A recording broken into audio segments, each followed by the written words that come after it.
Hey everybody, this is Rydo, and we're back to another live stream of Shadowverse / video game news.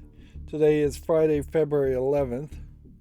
I'm going to probably need to rush just a little bit today, in that there is a repairman, as it were, coming to my house sometime between like noon and 4 in the evening, so they give themselves a nice wide window there. So I might have to jump off at the end of the whole stream or in the middle of the stream. Apologies for that if that does happen. For the accountability section too, I tried to record like a couple of episodes of Fallout 3. I played Fallout 3 for like 30 minutes, and then I took a break and then got distracted and came back like 18 hours later. I keep having things interrupt me, I keep getting tired, I keep getting cricks in my neck, so it is just a cavalcade of errors, as it were. So I barely was able to merge like 2 videos together and get less than just barely 2 hours. As for Fallout 3, I finished the main story, and I'm actually a little surprised that there is more to do in the main overworld with the DLC than I thought. I thought all the DLC really took you to other locations, but it does seem like it gives you some post the main events of the main story, at least 3 or 4 extra quests. So there's going to be this XYZ festival on Yu-Gi-Oh! Let's see. You can earn medals whether you win, lose, or draw. Earn double medals by using your own original deck. You will not earn any medals if you surrender fight to the very end. Medals are claimed at the end of each duel. You can immediately gain rewards corresponding to the number of medals you earned. It is apparently limited as far as what cards you can use, which would kind of make sense. So we're starting to see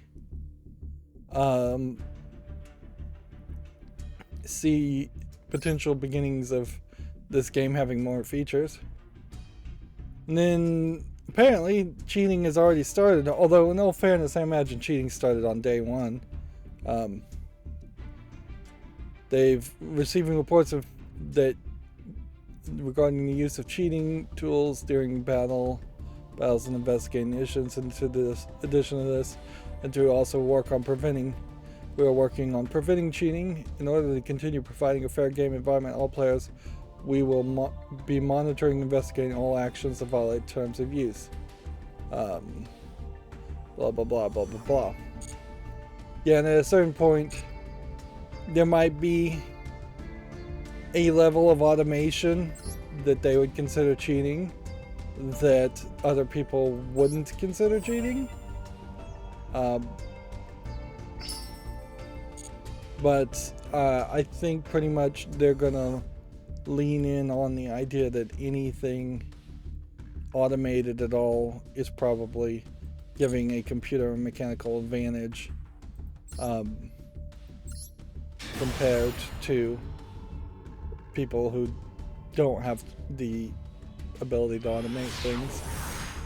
And that is in part why I would love, particularly for something like Yu-Gi-Oh!, for you to be able to have some macro scripting built into the game, just to speed up gameplay. Because I could see a lot of people trying to automate actions that would just speed up the gameplay, but really wouldn't give you any kind of advantage. For instance, my Exodia deck, like, I can do exactly what the strategy of my Exodia deck is, but it is very repetitive and very slow. So if I could automate that with some scripting, then that would make the experience better for both sides. And you see that over and over again, even in this demo game we're spectating. There's just a ton of stuff that happens in a single turn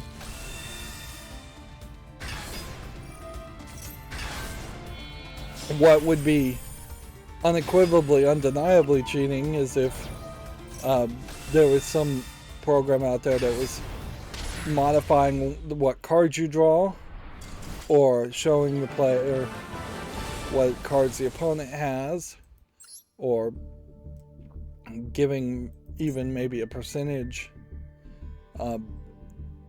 card counting type thing. Card counting, even in something like Yu-Gi-Oh, though, is still more nebulous. I did come up into this and build this deck. The Zodiac Tri-Brigade deck is apparently the best deck out there. The problem with it is, at this current moment, while I could craft these neutral cards, I doubt seriously I have enough to craft too much here.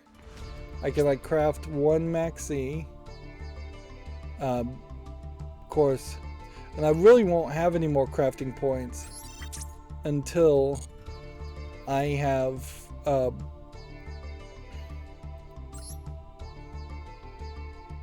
until I buy a bunch of packs, and I just wouldn't really buy a bunch of packs. So yeah, there are variations on this. There are variations definitely on this deck that change things slightly, but the vast majority of this is about the same.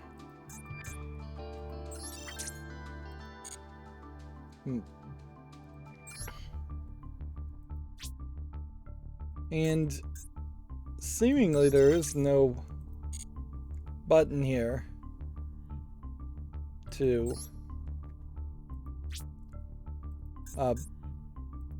just generate everything you're missing, which that is more in line with what you would kind of want.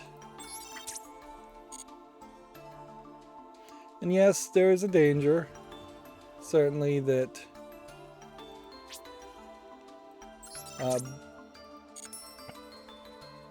and that just opened a secret pack, so we should consider that.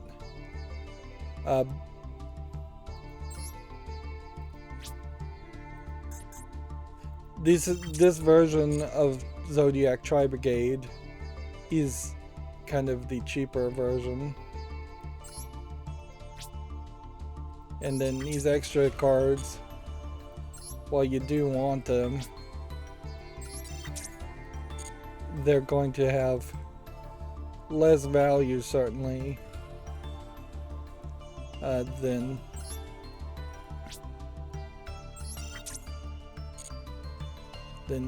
the other cards, the regular cards, because there's no telling, without really reading what these cards are, whether they even synergize particularly well. Alright, so that's all the rares, and that's all the normals in this deck. And then we were to start to try to have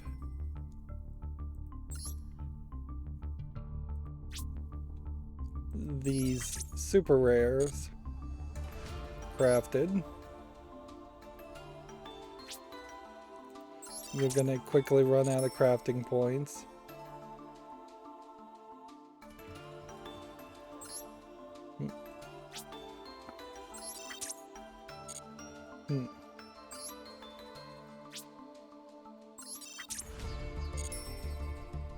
Let's see. I want to get at least one of everything if I can.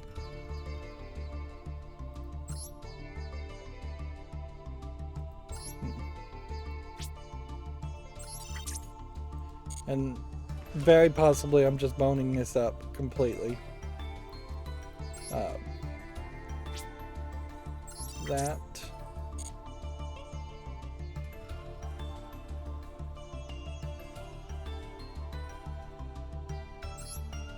That. And remember, we bought at least 50 packs overall with the initial solo stuff.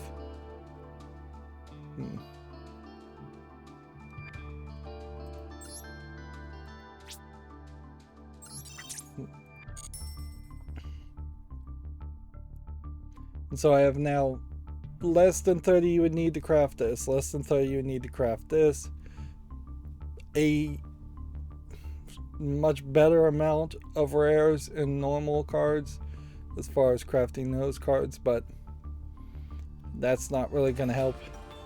That still puts me in a very bad position. Overall, if we were just to count super rares, I need 30, 60, 90, 120, 150, 180 for that. 180 of these, more. Which it'd be probably impossible to get that even if I spent all the currency I have. And for ultra rares, I would need 30, 60, 90, 120, 150, 180, 210, 240, 270. So, real large amount there.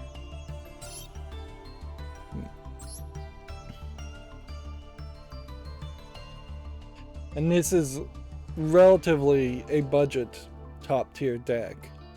There very possibly is a better budget deck out there to try and craft. The good news is you seem to get one free pull when you unlock a secret thing for the first time. So there might be a lot of secret things. This is a Harpy Ladies deck, and for the look of it, it seems like you probably wouldn't want to go too far down this route. Like, if you exclude the ultra rares and the super rares, and different secret decks I think give you different ultra rares and super rares to consider. Yeah. I think though we might just want to do this. We might just want to open 10 packs now.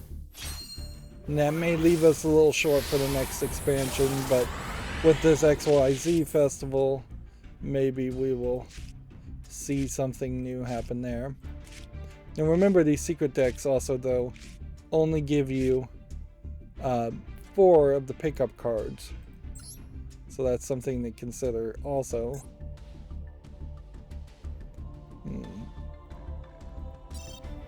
Let's just do it.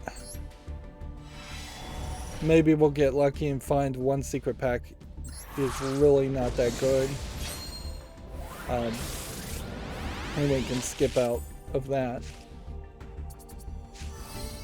What this does highlight, though, I think, is that your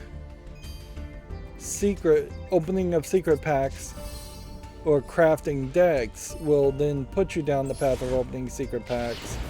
And it is the major greedy element, certainly, of this game, is that it is going to just consistently try and push you towards this. Obviously, regular, just random cards, most of them are going to be normal, but there'll be like normals or rares, but there'll be new. There's just so many cards out there.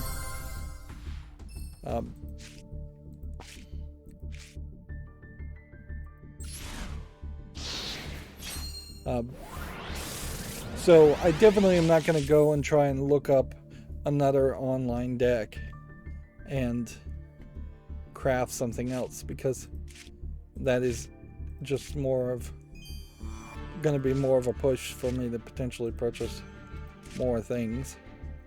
This is something I said I wanted, definitely, though, is that I wanted a Harpies Lady deck, even knowing that I don't think there's ever really been a Harpies Ladies deck that has been able to actually compete. It is definitely more of a nostalgia deck, whereas the Zootropic deck that we were building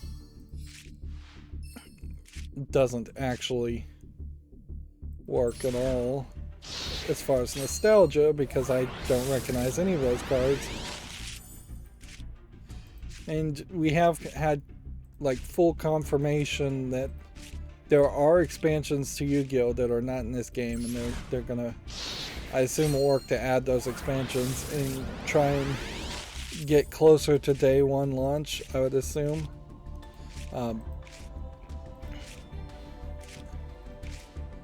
That would be my assumption, is where they're going to try to do.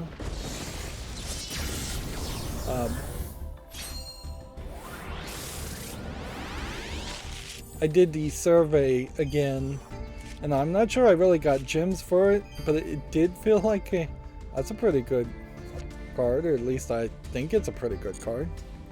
Or can be. I guess I'm better off just saying I recognize that card. That's about all I can really accurately say. Yeah, the new survey didn't ask about Duel Links, so either they've changed the survey and it's still the same survey, or they definitely are possibly doing a different survey.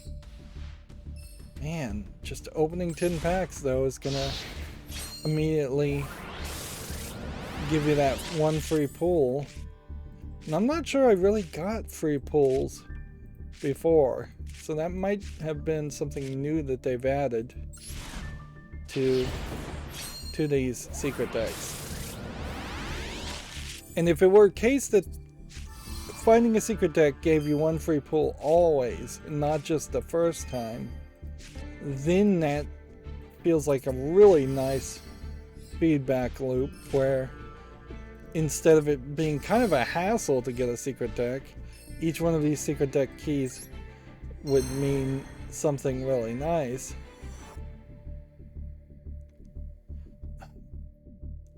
I wonder if there really was a free pull always.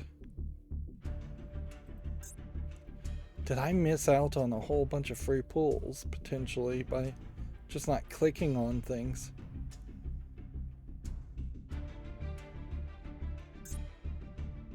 Alright. This is Glory Wings, even though it looks completely different. They really should just have one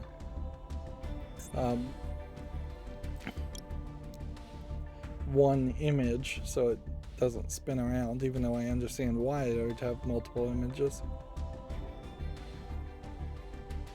Yeah, that gets you probably close enough there. You would open up like 30 more cards trying to get just these couple of cards. Alright. So now we gotta just go in the shop and just try and figure out how this all is working. So traditions and trickery, either, so maybe you only get a free pull if you craft the cards. Either that, or this is one that I had found before. Clearly I didn't open even a single pack of this. I very possibly screwed myself up, or this is just a new system. It seems like I'm basically being treated unfairly. I cannot believe though that I looked at the secret packs over and over again. In fact, I could probably just go look back at the footage. I cannot believe that I would have just glazed over one pack, one free pull over and over again. There are 5 of these. If I do that, I'll be at like 20,000 gems. So we need to find a deck where we have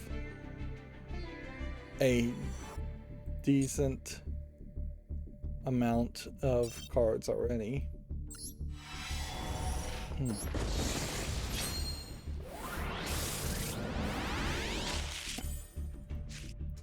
The system only makes sense in the fact that there are so many Yu-Gi-Oh cards. It really would not make sense to get only 4 of that select pickup cards out of a pack of 8 in any other way.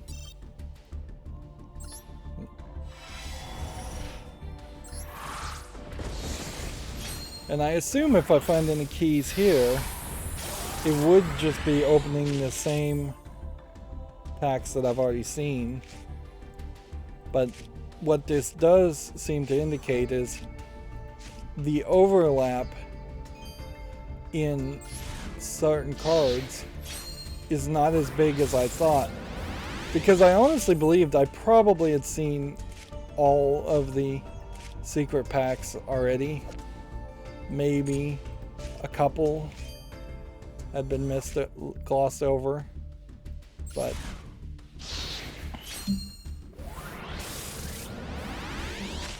sorry, I'm bending over to get the remote that fell over from my recliner.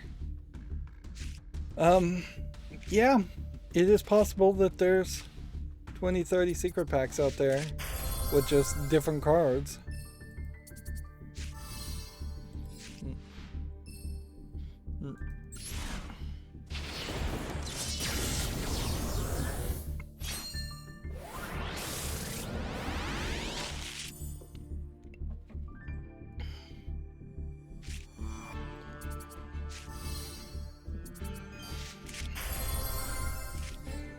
Guess I should also warn that on top of my neck hurting, and I'm trying to put like heat on it, there was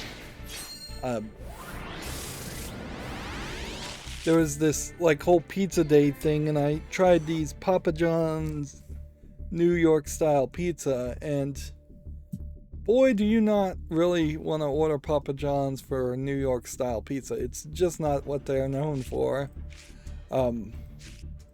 But yeah, it was definitely a greasy, kind of greasy, more than normal New York style pepperoni pizza that I ate, and I think it may have upset my stomach for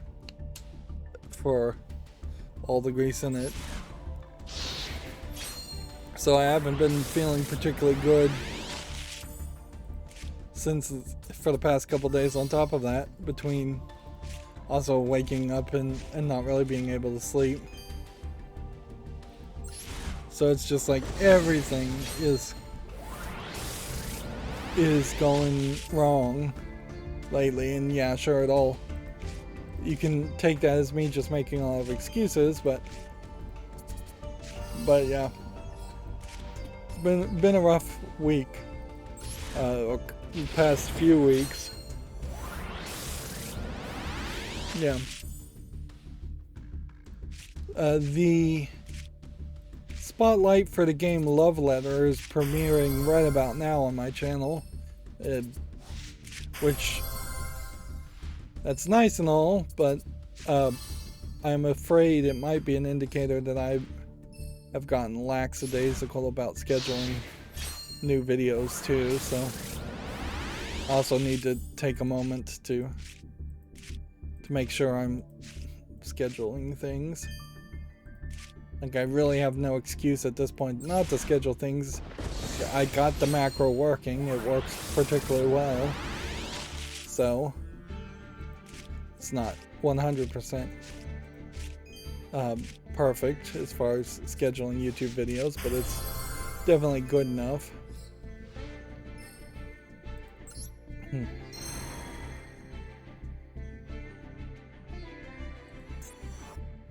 Alright. It definitely felt like we got a decent amount of cards there. Yeah. And I think this is about all you can hope for, is that you're just going to end up getting a lot of one of the normal and rares in these.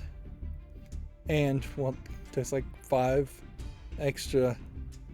copies of that ultra rare, and you can only have 1 of those. Interesting. Well, that may have solved our problem.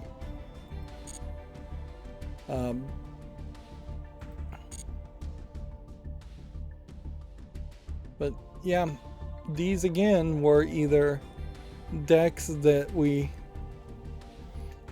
had already opened and we missed a free pull, or there is an actual system here where you only get free pulls when you craft cards.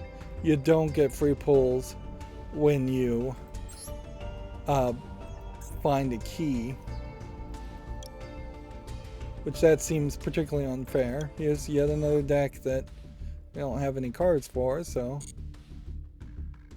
let's get that free pack and then let's do this.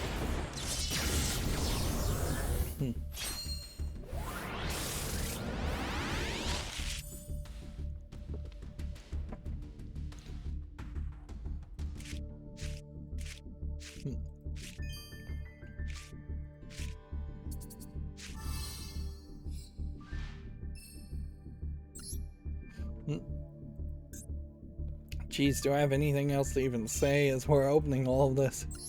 Come on, think of something to say.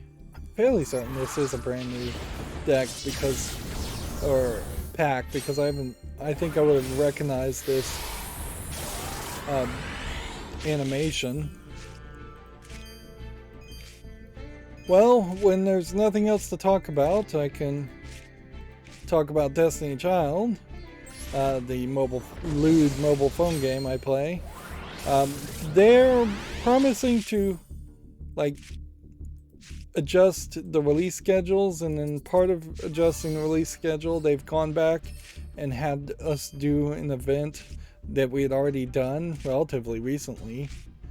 By the way, it's not like they brought back a really old event, where I would definitely have welcomed a really, really old event, but that probably wouldn't have helped too many players. Because old events would have had old characters, and old characters will just not be strong enough with the power creep. So it seems like a couple of people are upset about it, but most people don't seem to care. It'll be an interesting observation, though, to see if a bunch of people fall off because they just get out of the habit of playing the game every single day because they're not interested in redoing the same content.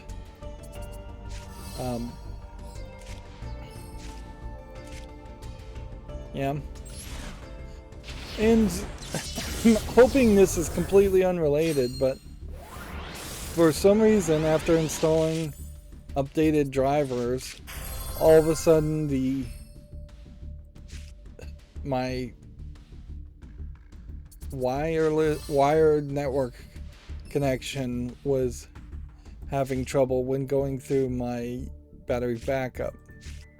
So either I can take that to mean that maybe my battery backup is even worse off than I thought, or that something else is going on with my computer, which I hope that's not the case. I mailed off that bad RAM, and I'm hoping to get that back. I did wake up this morning to find not Fallout 3 crashed, but what looked like OBS had crashed, which that's not super surprising, leaving a video for paused and recording for 20 hours. I wouldn't be surprised if there's some small memory leak there. But everything seems to be working now. And it's not some weird random disconnect.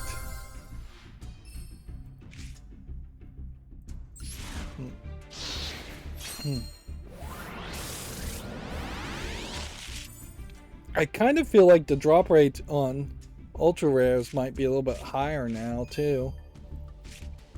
I bet Konami would never admit it if they'd like modified the odds somewhat on these packs, and that they are different than the real world packs. I think there is definitely an argument though for something like that to actually happen for most card games. Yep. You open 10 packs and you end up with 60-70% of all the cards. Again, I just cannot really tell whether or not these would have been things we'd already opened, but you can definitely see there's not a free pull there.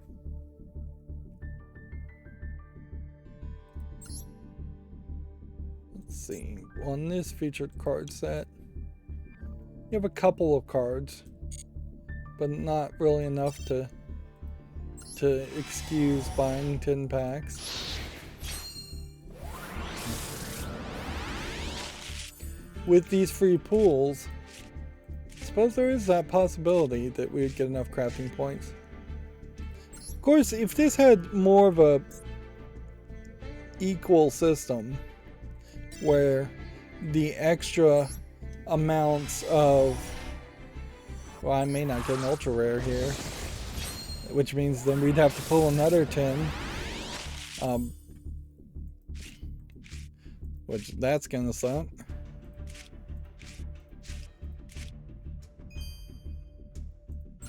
Yeah. If you could just dust cards and there was one currency in dust, instead of having a currency for normals and rares and super rares and ultra rares, and those all being separate currencies, I could definitely have created the deck I wanted to create. So that pack just got upgraded.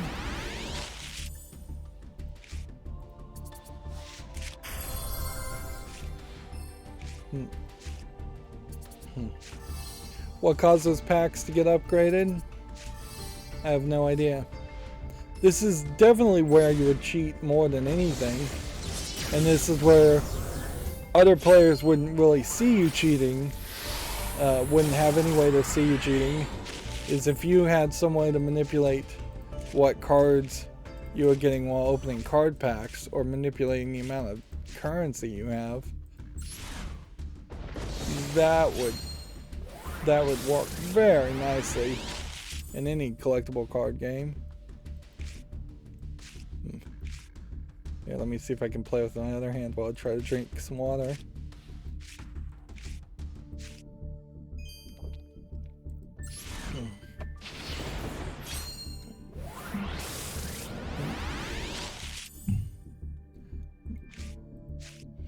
Not without hitting the microphone at some point. Yeah, I am really crossing my fingers just to make sure that there isn't something wrong with my motherboard, which I still don't think there is. It's just too wonky and weird to believe that the motherboard would work at all, and then all of a sudden specific 6 of RAM would stop working. I'm also crossing my fingers that the RAM will send replacements. I guess I'm through the first barrier though, because I told them when I bought it, and my first fear was that they would just email me back and say, nope, we only have a 1-year warranty on our RAM. This is the first time I've ever had any internal component in a PC have major problems in a very long time.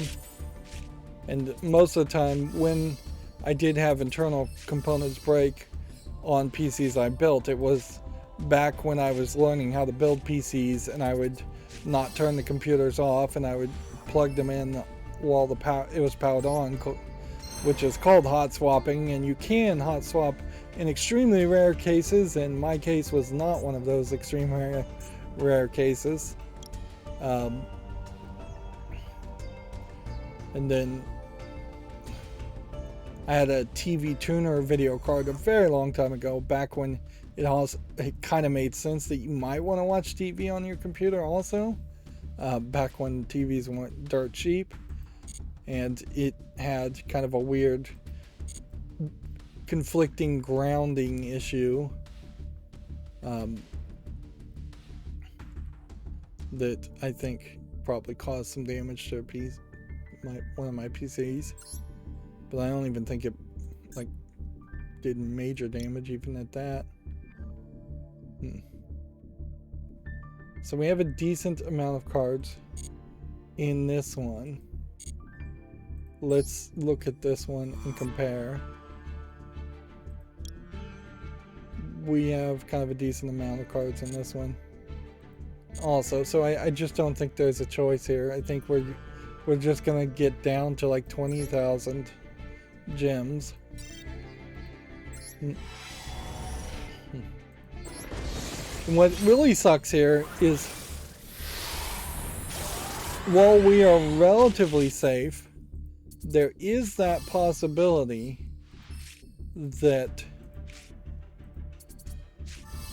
I go and try and craft the remaining cards that are missing, and in crafting the remaining cards it opens up yet another secret pack.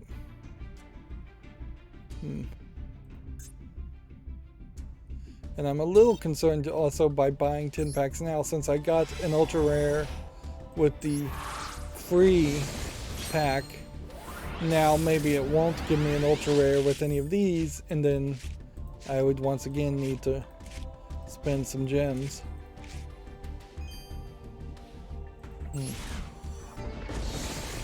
And I don't want to whine, since I've done a lot of that already today, but Yu-Gi-Oh! Hasn't really gotten me a lot of views, or even really a lot of watch duration or comments or anything like that. So if this game was going to push me down the route of me being really, really successful on YouTube, to the point where I could like monetize videos and or people are supporting me on Patreon, like if that was going to happen, then I could see putting some real world cash into this game and not just being 100% free to play. But I get the current setup, current number of views that I'm getting on YouTube. I just don't think I could justify that, even though obviously this game is pushing towards that. But they have found a way to convert me to spend more of the gems that I was trying to build up. It really could wreck the next expansion if there isn't a fairly obvious way in which you could grind and get more gems before the next expansion. Because there is just going to be a lot of people that are going to spend everything up until that point. There, I've gotten 2 ultra rares, but not in the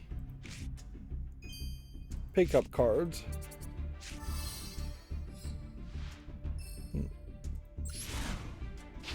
I kind of wish there was a way to trade these keys into something else.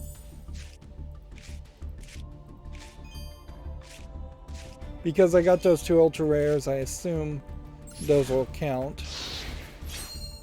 Like, I don't think it gives you that bonus offer if you don't get ultra rares in the pickups exclusively.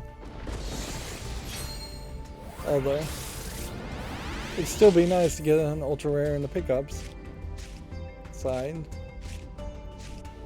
Eventually these first 4 are gonna stop saying new, but that eventuality is gonna be probably a very long time from now.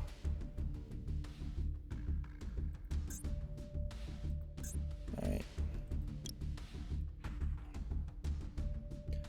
It's a decent collection, certainly.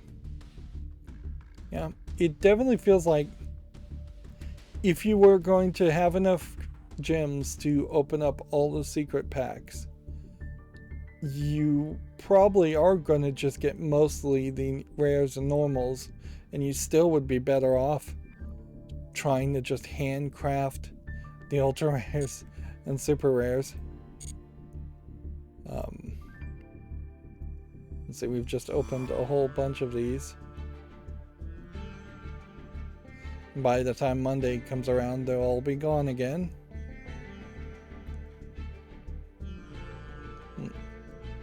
And none of them are free pack ones.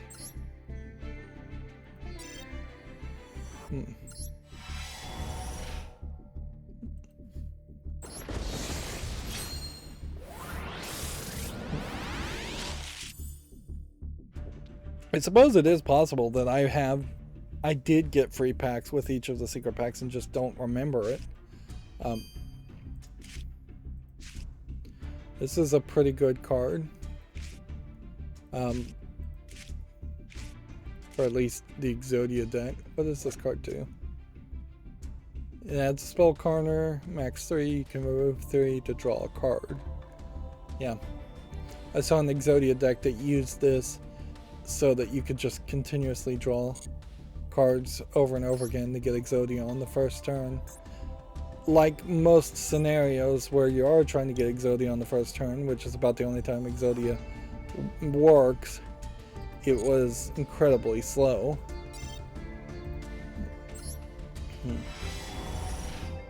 Well, good news is we know we're going to get at least one ultra rare, so that's going to leave us at 20,000 gems.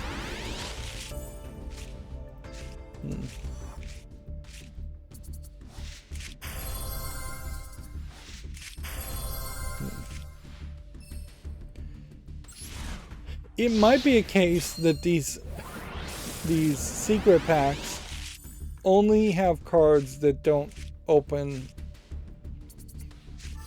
certain other secret packs. I don't know how you would really create a system like that, though. It might just be that the top tier cards, well, like Harpy's Feather Duster opened the Harpy's secret pack. So, is there no other secret pack that gives you Harpy's Feather Duster? That might be the case. It might be that each secret pack has a unique combination of super rares and ultra rares, and because only super rares and ultra rares open other secret packs. So if you had an infinite amount of dust and you were looking to open a new secret pack, you probably would just look at all the cards that are super rares and ultra rares and craft one and see if that opens a new pack. Does that really help a free-to-player starting off on Yu-Gi-Oh? Probably not, because you still kind of would need to know what cards you're looking for, and you still would probably just want to play the Zootonic meta deck more than anything else. So you probably should just play the same deck that everybody else is playing. And that strategy won't lead you down a path of finding different cards. Since Yu-Gi-Oh has, since Master Duel at least has over 6,000 cards, there's clearly going to be just a lot of losers as far as cards anyways. Just things that you will maybe get or maybe never get, and you'll never play them.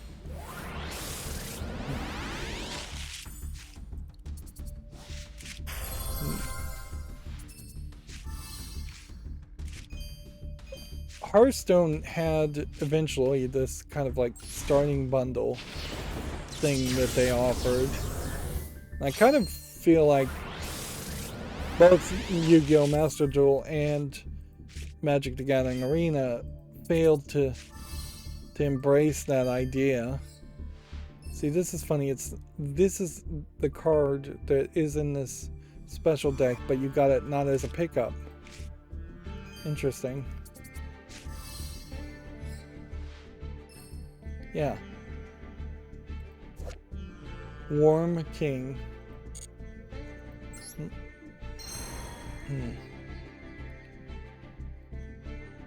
Which almost makes an argument that maybe you raise your chances of getting Warm King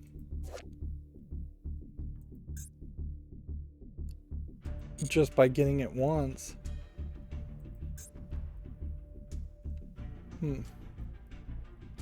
Seems glitched. What's the difference here between this Warm King and this Warm King?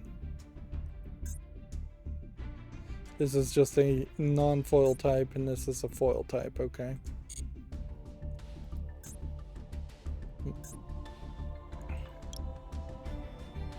So we got one of each. And again, that's a decent amount of cards. It'd be very hard to justify spending another 1,000 gems. Yeah.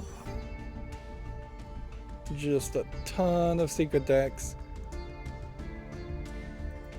We also have, how many of these do we really have? 78 of these.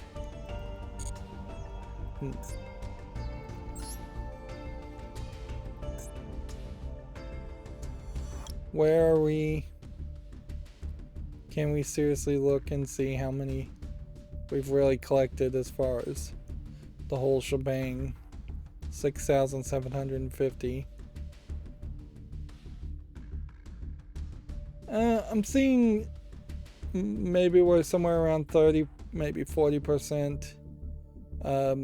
I don't think there's really a ton here.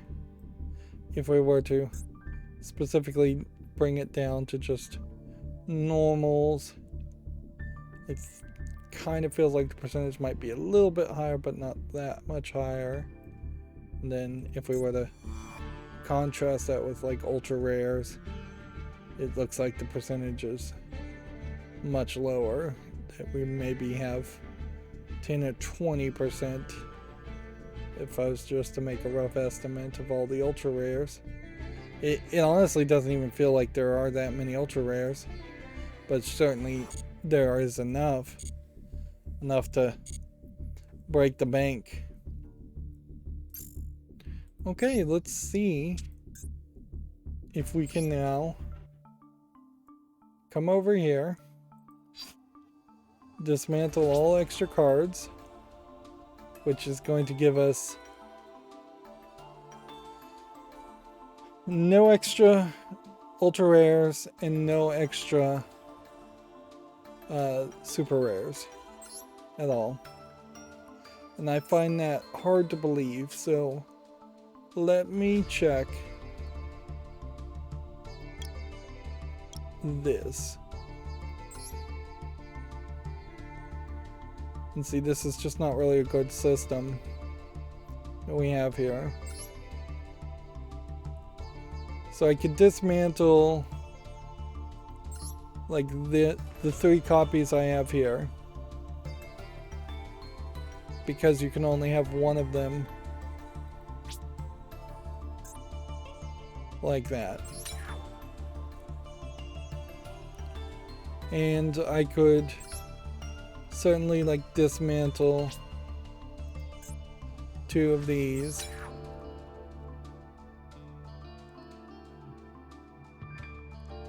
I could dismantle 1 of these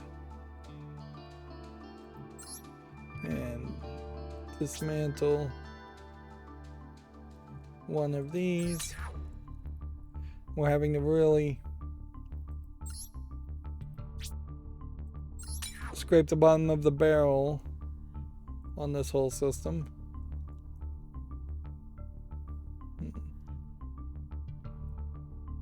Let's see.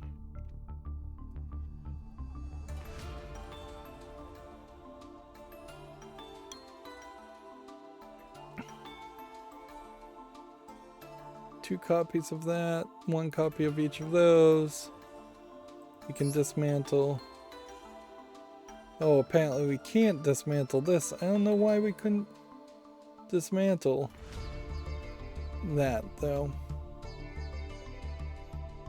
Maybe it's in the deck somewhere.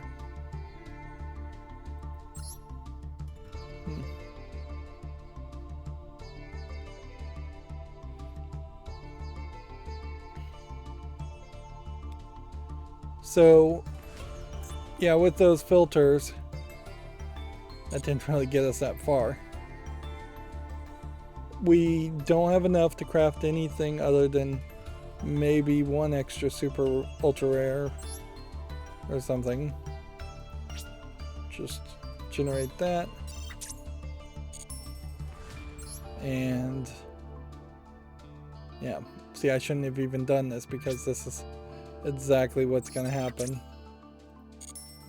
Is that you're going to get a ding and a ding. But clearly, the system doesn't work. Particularly if you're trying to actually build a deck, you're going to have to go fairly expensive. Or at least if you're trying to build a deck like that.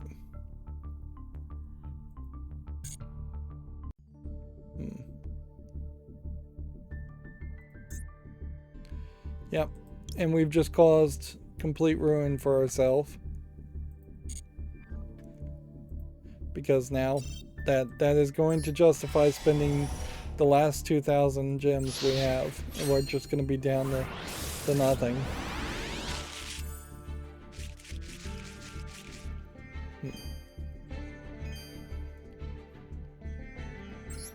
The animations happen after the fact. Alright. Opening 1 pack is not going to get you that far.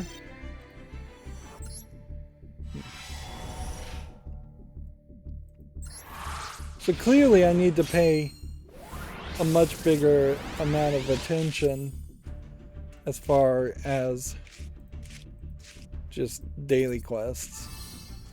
Like, the only way I'm going to be able to regain the gems I'm spending here. And this has been about an hour and we haven't even touched on the video game news.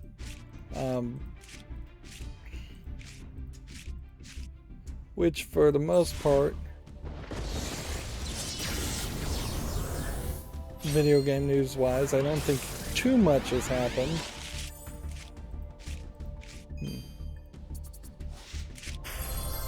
See, that's Black Magic Ritual, so we are definitely getting cards that I'm recognizing every now and then, and I need to be better about opening these packs, otherwise this does just become an hour-long pack opening video, whereas I'd imagine some people probably really enjoy that, watching other people spend their currency opening packs.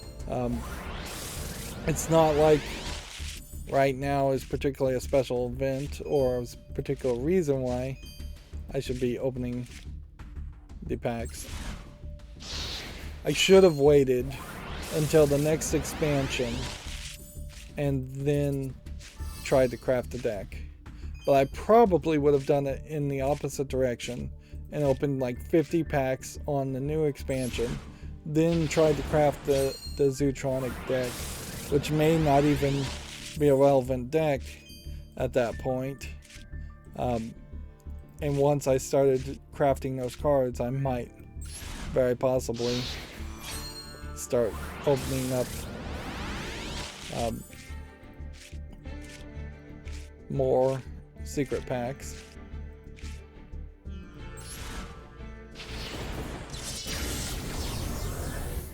There really needs to be a very good starter's guide in this to tell you, like, craft this deck because this will let you get to these specific secret packs to open these cards to get the cards you're really looking for.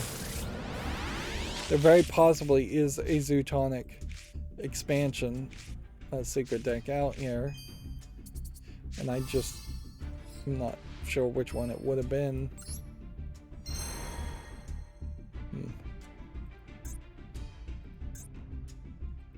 and we really can't do anything anyways, but that once again was a decent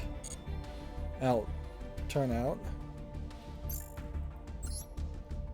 May have unlocked some new secret thing. Interesting. Legends of the Old is down here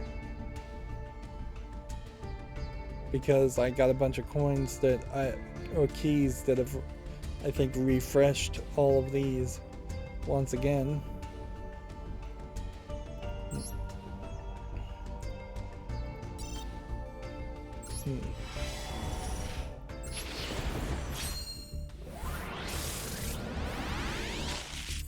It is definitely an interesting question about how do you inoculate yourself. I remember this card.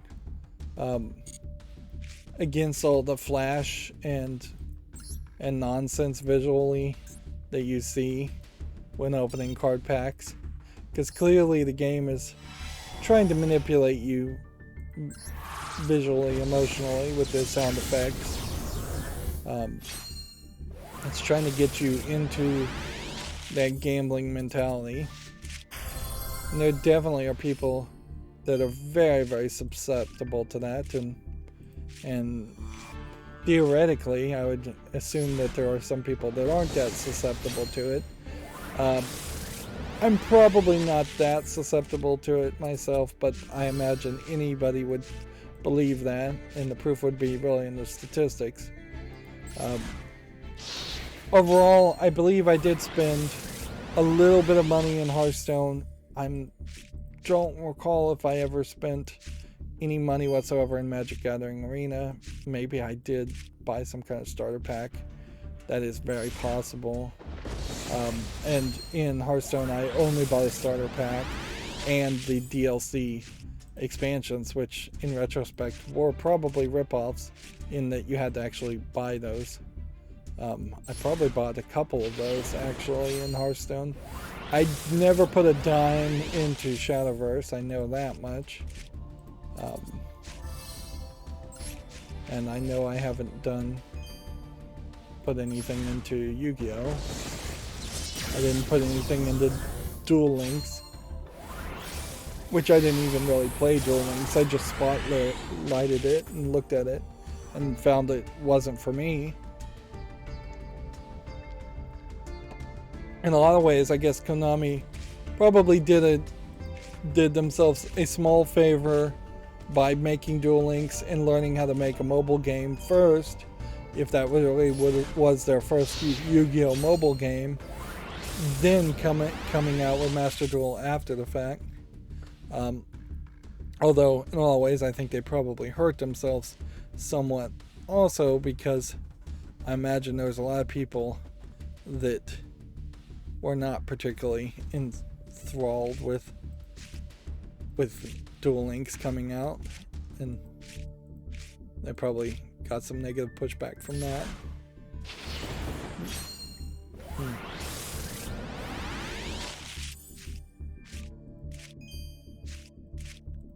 And even if you're trying to go fast here, they've got enough animations here that will slow you down a little bit. Let's just see what a speed run really would look like. You do all of that, and you still have to watch all the animations before you can click next. So if I go here, and then I'm clicking, still have to watch this animation, swipe here, it slows you down, can't click next. You could possibly click skip, just clicking skip probably would be the real solution to this. Certainly is click skip, go to this screen, and look at everything from that point. This one would probably be one that I might have considered opening another 10 card packs for, but I can't. I have only 217 gems, and notice how it is an awkward number. There's no way I should be on a number ending in a 7. And We have like 3 missions here. So those all had to have been find secret packs, unlimited mission rewards. I'm really surprised I haven't gotten this done. But I guess I don't gain life that often either. So yeah, find a secret pack twice to get 150 gems, kind of a pathetically small amount.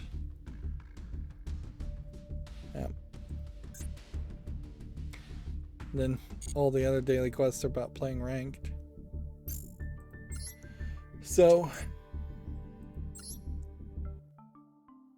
at this point, if we were gonna dismantle all extra cards,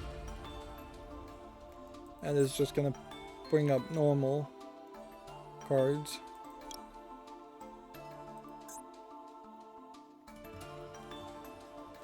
Let's see, if we were looking for normal cards as far as rarity,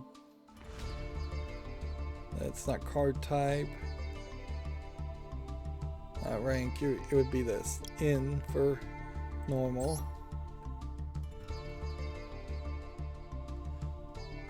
We actually have more crystals from rare than normal, which makes me wonder if there actually are more rare cards overall. There probably are. It'd make a lot of sense. I'd almost wouldn't be surprised if normal cards never had special effects at all.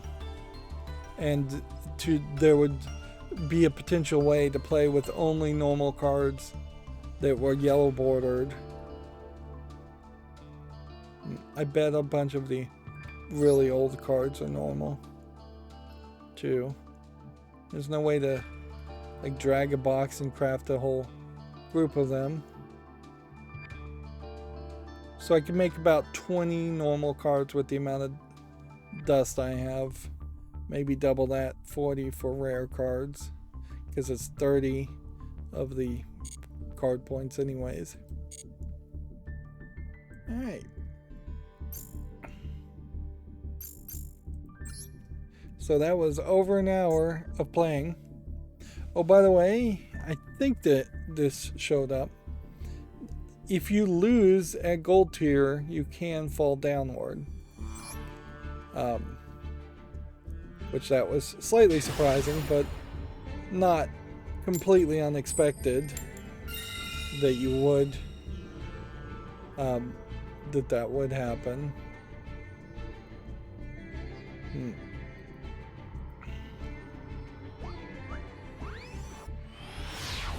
Let's see. So, arguably, we probably need to just go through video game news. And it's not like I'm gonna play any different today anyways, because we don't have anything different to play with. It's still gonna be this ritual character cards, ritual deck.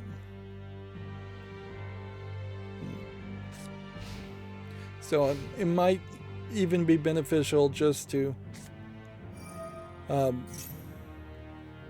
focus on video game news today and not play, and I'll just do the daily quests later on.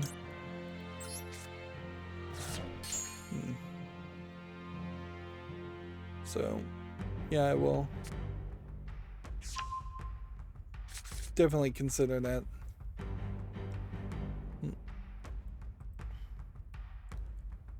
See, let's start to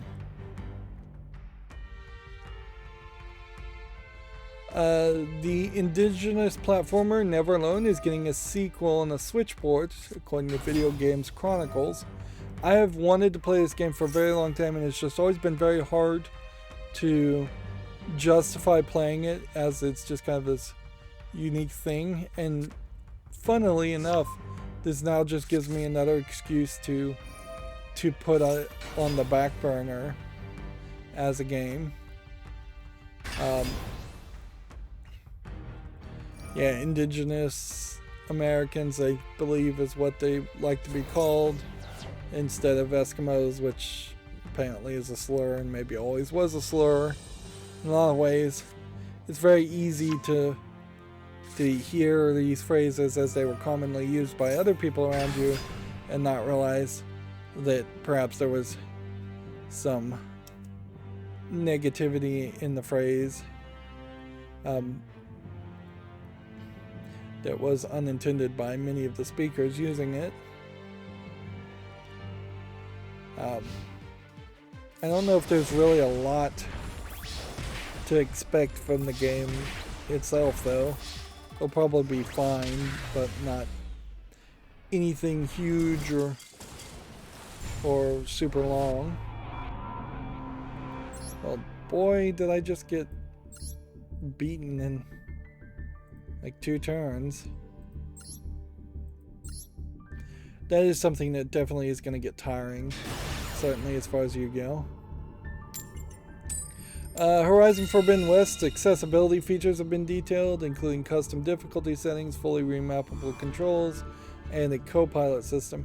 Remember, that was something that I believe Sony PlayStation was trying to integrate into their entire system, is that the idea that you could get some random professional to hop in and beat a section for you, or you could get your friends to hop into a section and beat a section for you if you're having trouble, or that you could even pay for hints and strategy guides, and that was a little insane, I would say, as an idea, and that one got shot down, I think, fairly quickly.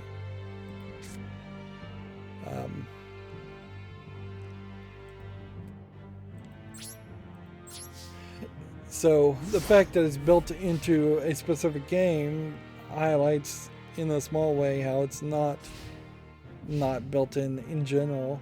Like, all of these settings, custom difficulty settings, there should probably be something over system-wide for that. Fully remappable controls should obviously be system-wide, and even like online co-op definitely should be something, unless co-pilot means something different, where 2 different controllers are pressing the same buttons and helping, which that would be an interesting experiment.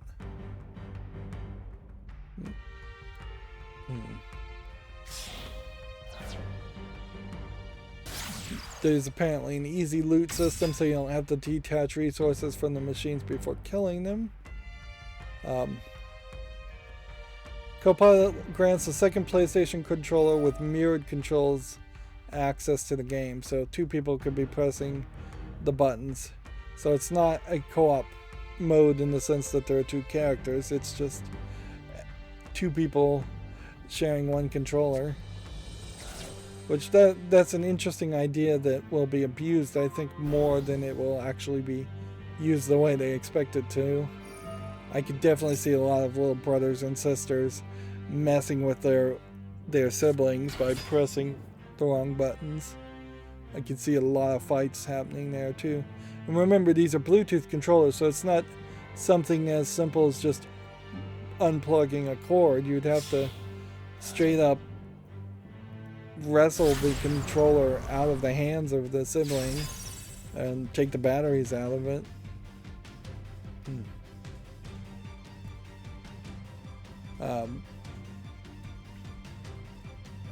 Moving on, Video Games Chronicle says 8 years after its announcement, Dead Island 2 could finally release this year.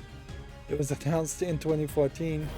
I figure they probably have to just give up and release it whatever state it's in. It's clearly been in development hell as a concept, but Dying Light, the people that made Dying Light 1 were the people that made Dead Island 1, and every Dead Island spin-off after Dead Island 1 has been pretty awful, because there was a Dead Island Riptide, there was a Dead Island like Survivor game, there might have been some mobile game, and then there was a remake of Dead Island 1 that wasn't particularly good either. it wasn't 100% better than the original version of Dead Island. And so it is very questionable whether anybody cares about Dead Island 2 as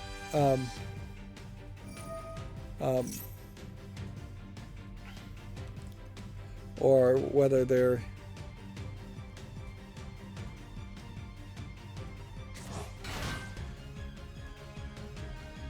sorry, I'm yawning. Yeah. The only thing I could think is there could be some gameplay mechanics that were added to Dying Light that people didn't like and would want more of the Dead Island experience, but I don't think there's enough there to make people jump ship back to Dead Island 2 after such a long delay. Moving on, the Nintendo hacker Gary Bowser. When the guy's last name is Bowser, I have to put on a tinfoil hat a little bit and wonder if this Gary Bowser person is an actual human at all, or whether he is, like, tinfoil hat theory here. Is he some kind of actor that Nintendo hired to pretend like he was a hacker for Team Executor and take the fall, so Nintendo at least gets a win? We've covered this case a couple times before, and it just seems incredibly stupid that for financial crimes somebody would be sentenced to jail, but he has been, according to Video Games Chronicle, sentenced to 3 years in jail. Assume half of that off for good behavior. Arguably, he might have been in jail already up until this point, so there might be some time served. Plus, COVID, pandemic, and overcrowding could get him out relatively quickly.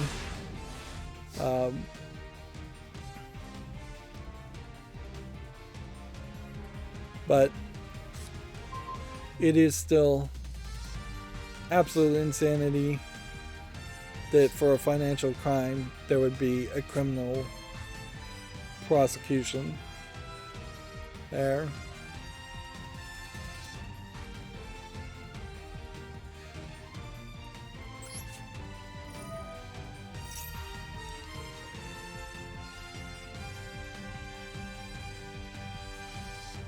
The way this is even written is it kind of seems like all he was selling was probably Switch hack kits, or 3DS hack kits, including Switch. Why is Switch so small here? And 3DS hack kits,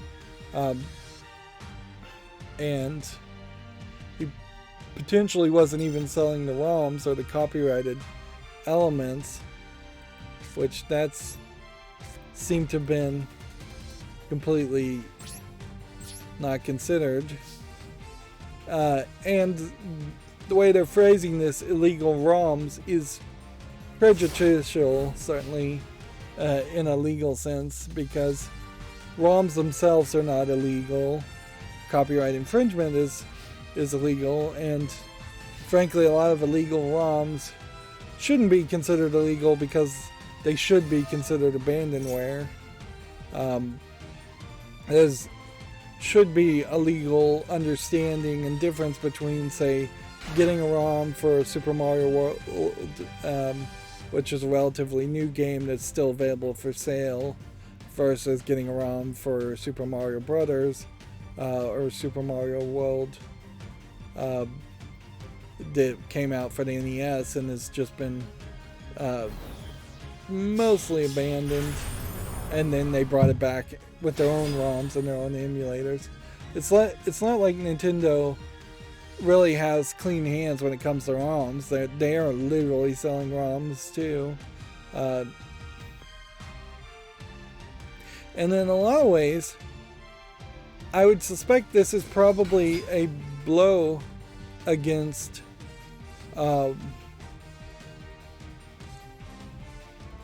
this is possibly a blow against the right to do with hardware whatever you want, which they have been trying very hard to take that right away from consumers, because at the end of the day,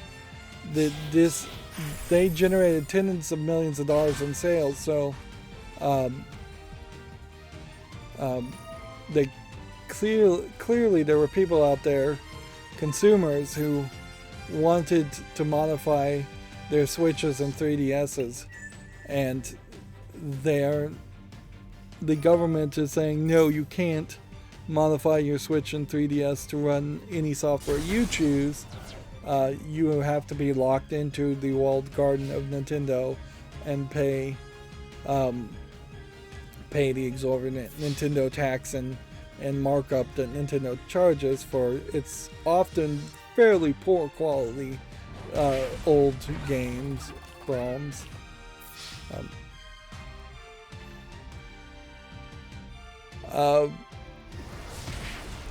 Moving on, Video Games Chronicle says a Resident Evil 4 remake will reportedly be announced soon. The new game will make changes to the original's tone, it's claimed. That's what I've definitely heard. The HD project has been released, so I wouldn't be surprised if they potentially steal or buy the HD project's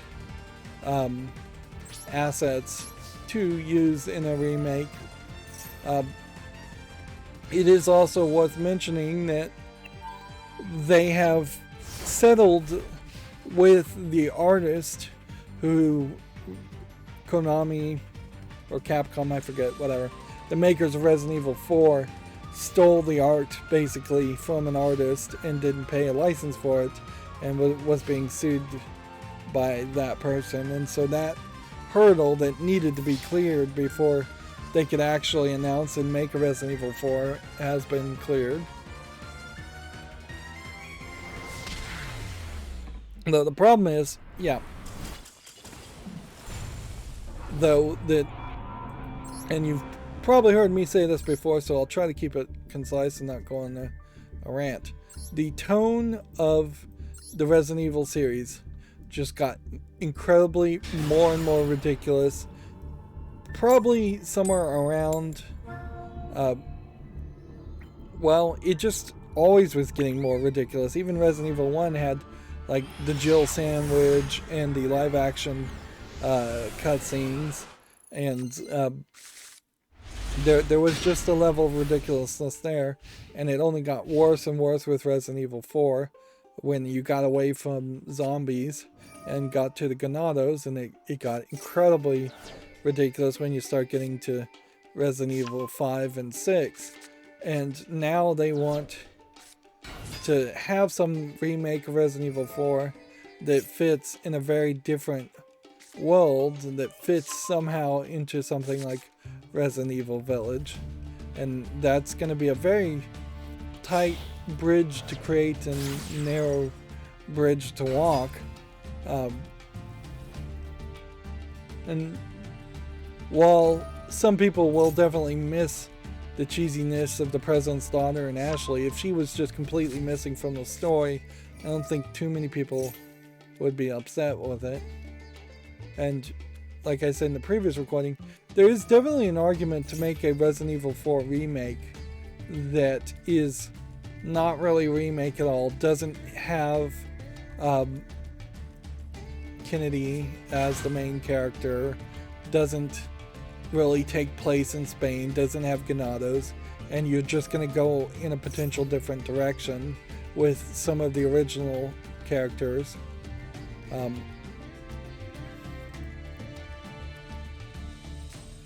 Moving on, the NBA and the WWE Studio Visual Concepts is making a AAA open world driving game with a major license.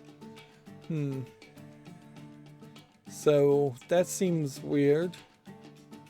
Like, what kind of... You almost have to assume that the WWE studio here is going to make a game that has nothing to do with wrestling, and maybe the wrestling characters will show up, but I don't think they're going to make a Mario Kart type game, particularly if it's an open world driving game.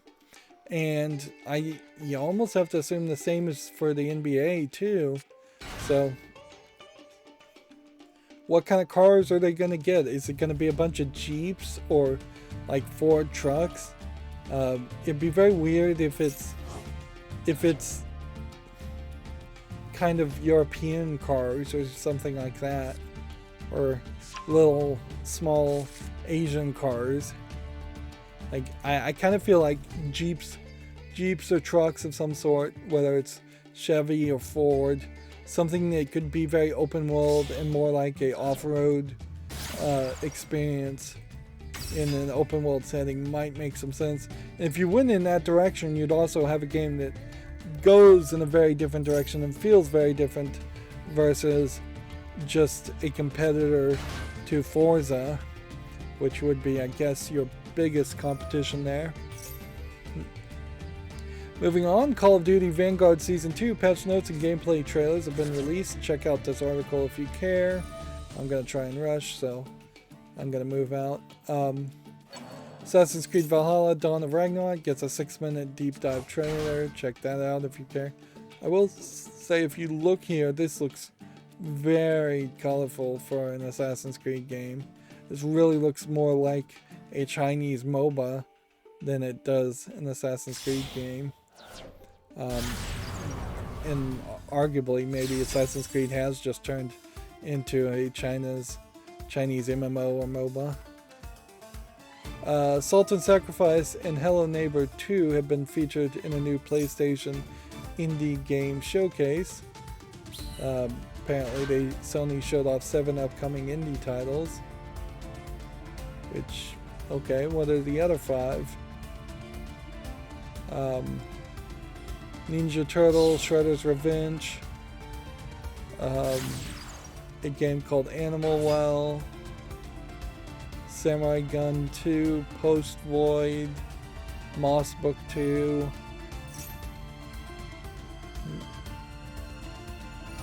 Yeah. I don't know what Samurai Gun is.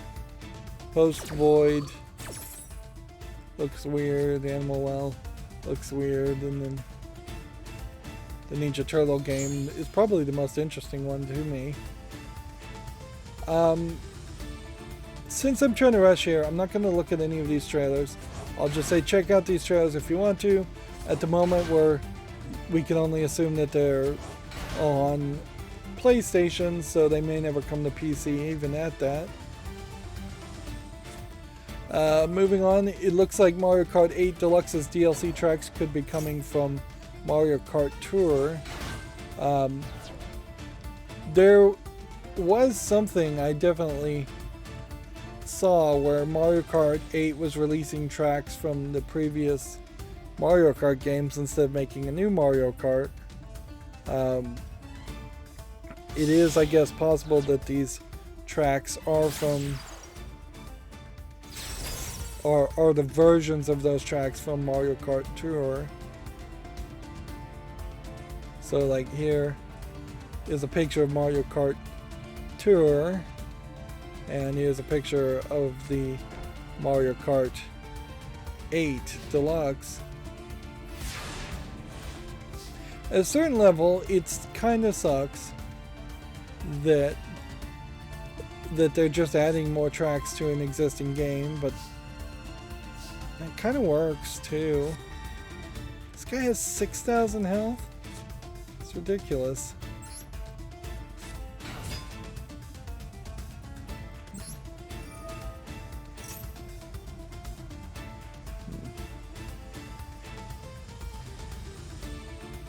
Yep. But you can see there's several tracks here listed from several different Mario Kart games over the different generations, so a lot of them definitely would have to be remastered to accommodate the new types of vehicles and to accommodate the visuals.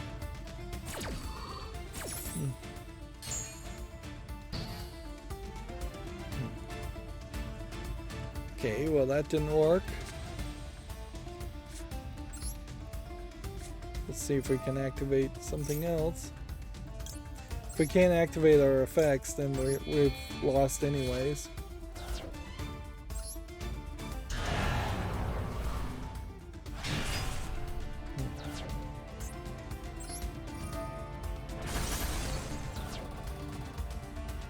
Nope, we're doomed.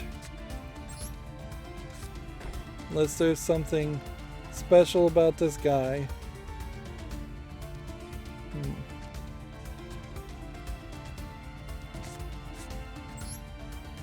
We're gonna lose here. Moving on, Halo's original composers are suing Microsoft and can seek to block the TV show's release. Now, arguably, there's no reason to be certain or believe that the TV show is going to use any of the original composers' music, so they wouldn't really have a right to block it. And arguably, they may not even have a right to block it anyways because of the way the laws are designed to promote capitalism. There would almost be a potential way in which Microsoft could say, no, let's release the TV series and do the least amount of harm and not get an injunction telling them to not release the TV series and let the case go through. And if it is found that Halo TV series was using the composer's music at that point, then a judgment should pay them royalties for music being used in the TV series. Marty O'Donnell and Mike Salvatore claim they're due unpaid royalties. But these are royalties from 20 years ago, which almost wonder if there is a statute of limitation on something like that anyways. These are the kinds of things that I think, kinds of lawsuits that happen just as part of business and will get fixed fairly quickly. There is also a possibility that since this would have been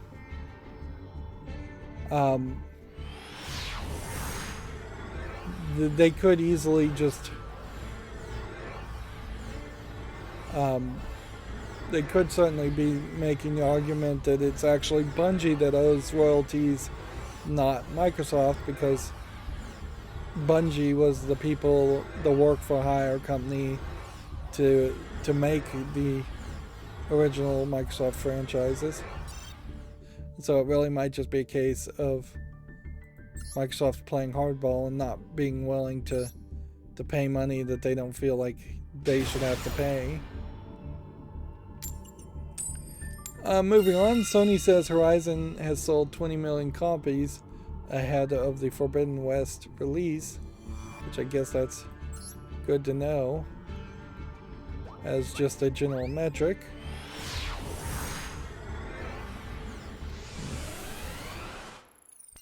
Let's see, Fire Emblem Warriors 3 Hopes has been announced for Switch according to Nikamatsu, which this is another Warriors game. You're just fighting giant groups of people. Advance Wars 1 and Plus 2 Reboot Camp launches on April 8th. Is this the Advanced Warriors art style always? This looks more cartoony than I feel like it's been in the past. Looking at these screenshots, it really makes me feel like Advanced Warriors is really just a tower defense game. I did not think that's what it was. They're calling it a turn-based RPG, JRPG, strategy RPG. But, yeah. Doesn't really look like much when you actually look at the gameplay.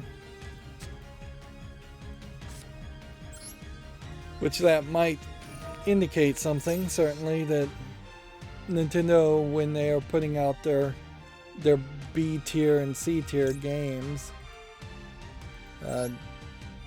probably don't spend a lot of effort on them.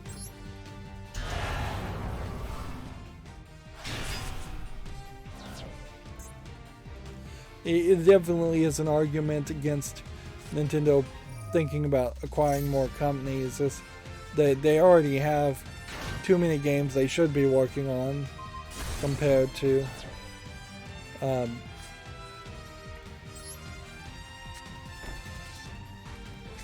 like compared to the number of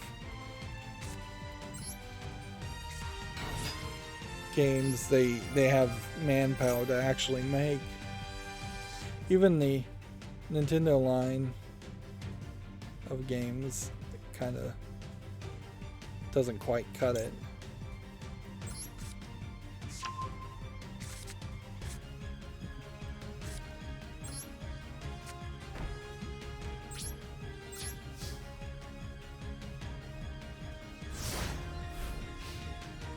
Let's see, we have a game on Steam here called The Evolving World Catalyst Wake. It's an interesting art style. I don't know if there's actually a game here because it's just tagged as a visual novel. Very stylized art, though. Apparently I have been signed out once again from Steam. I guess I'm gonna have to put this on the follow list, though. Because different art styles as a visual novel is probably where visual novels should go. It definitely would make a lot of sense to move more in that direction. So that means I'm gonna have to close some more Gamatsu tabs. No Man's Sky is coming to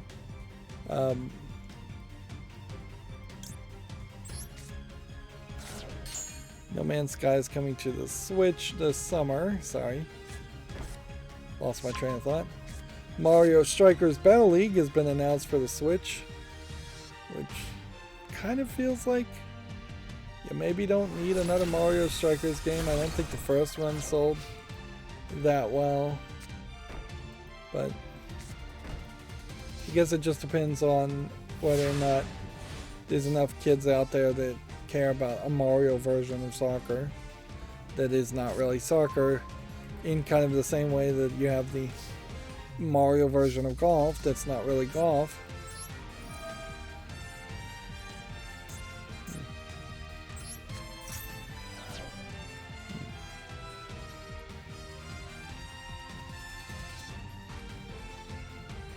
Okay.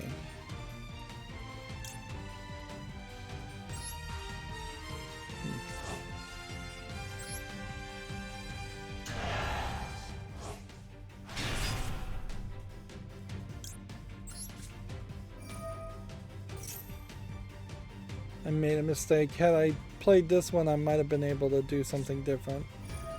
But maybe not. Splatoon 3 launches this summer, according to Gamatsu. The next wave of Salmon Run is shown off in the new trailer. Salmon Run is, from what I can tell, a kind of tower defense destruction thing, because there's like these towers that you have to climb up and shoot monsters from. It's probably a lot closer to Control Point controlling, though, than actually a I have no idea what just happened there, but that somehow almost let me succeed. Almost let me succeed there. The biggest problem I see as far as Splatoon 3 is just that I don't know if there's really a great way to be able to play even the single player content of Splatoon 1 and 2. And there's enough of a story there with the main stories of 1 and 2 and whatever DLC that has story content in 1 and 2 that you'd want to be able to experience all that. I guess I'm personally am in this weird position where I've just fallen so behind as far as putting off the thought of getting a Nintendo Switch and playing any of the Switch games that now, even if I was to get a Switch right now, today, there'd be so many games I'd need to have to rush through to catch up. Which, there is a slickdeals.net sale right now for a Nintendo Switch. Looks kind of like the either first generation or second generation of the original. It's not the OLED model. For about $30 off, maybe 20% off. Which, for something that has only one manufacturer and no real competition, that's probably the best deal you're going to get.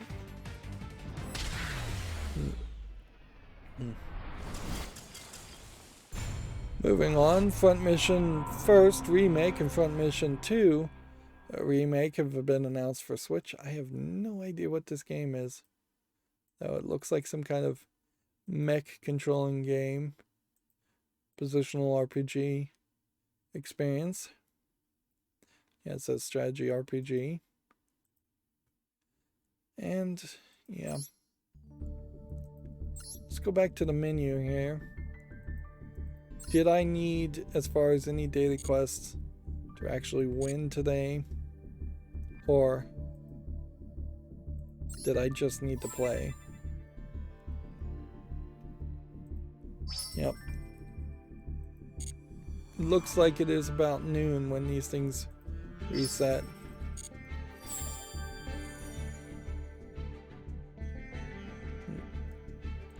The way they say you have like 16 days to finish these is still kind of weird.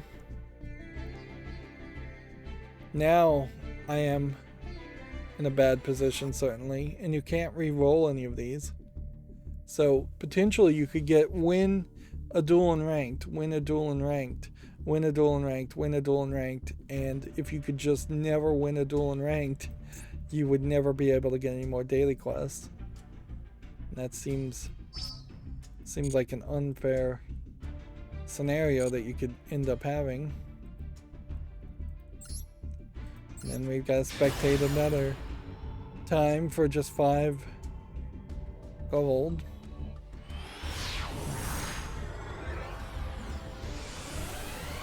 So let's get this fast forwarding and then we'll cover the news while we let this play. It doesn't even take that long, usually.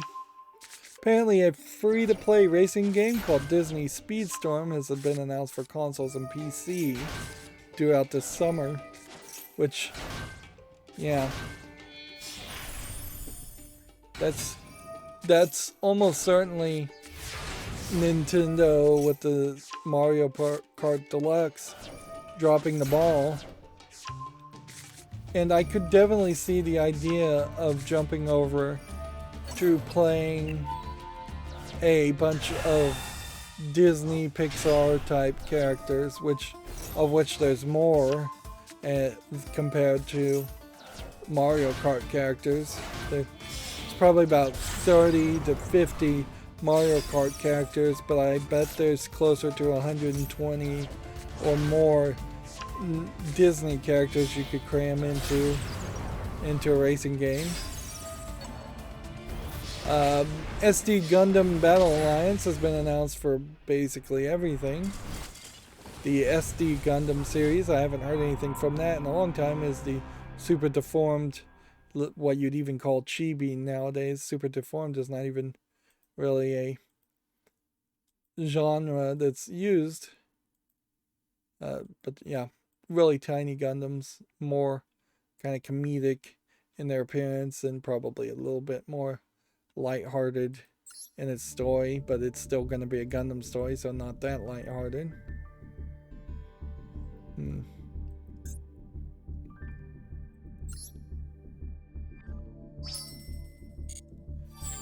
Alright, well this paints me definitely into a corner where I can play 5 spell cards, 5 trap cards, but I also have to get some wins. So we are back to playing, whether we want to or not. This is the ultimate announcement of Disney clearly taking the reins of Star Wars and not respecting anything that George Lucas or LucasArts cared about. Because they, from what I had heard, hated The Force Unleashed. They hated that it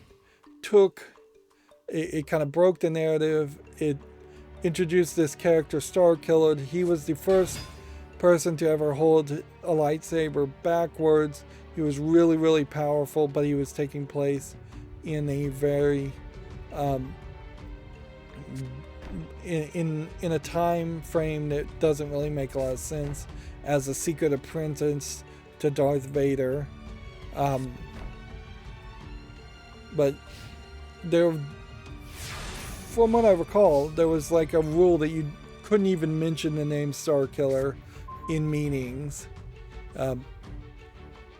And The Force Unleashed was, I believe, made by EA and just went in a very different direction.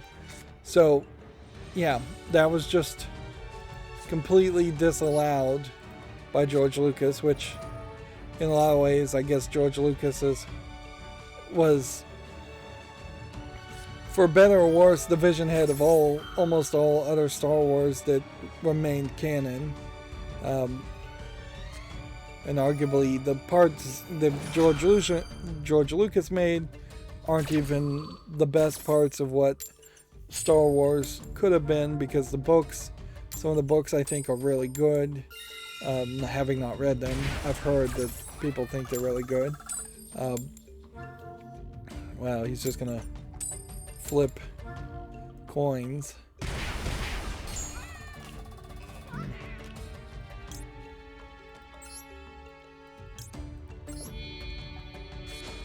There was something even on Reddit that I just saw a couple days ago about how George Lucas apparently gave a lot of feedback to make Ahsoka from the Clone Wars younger looking and more scantily clad.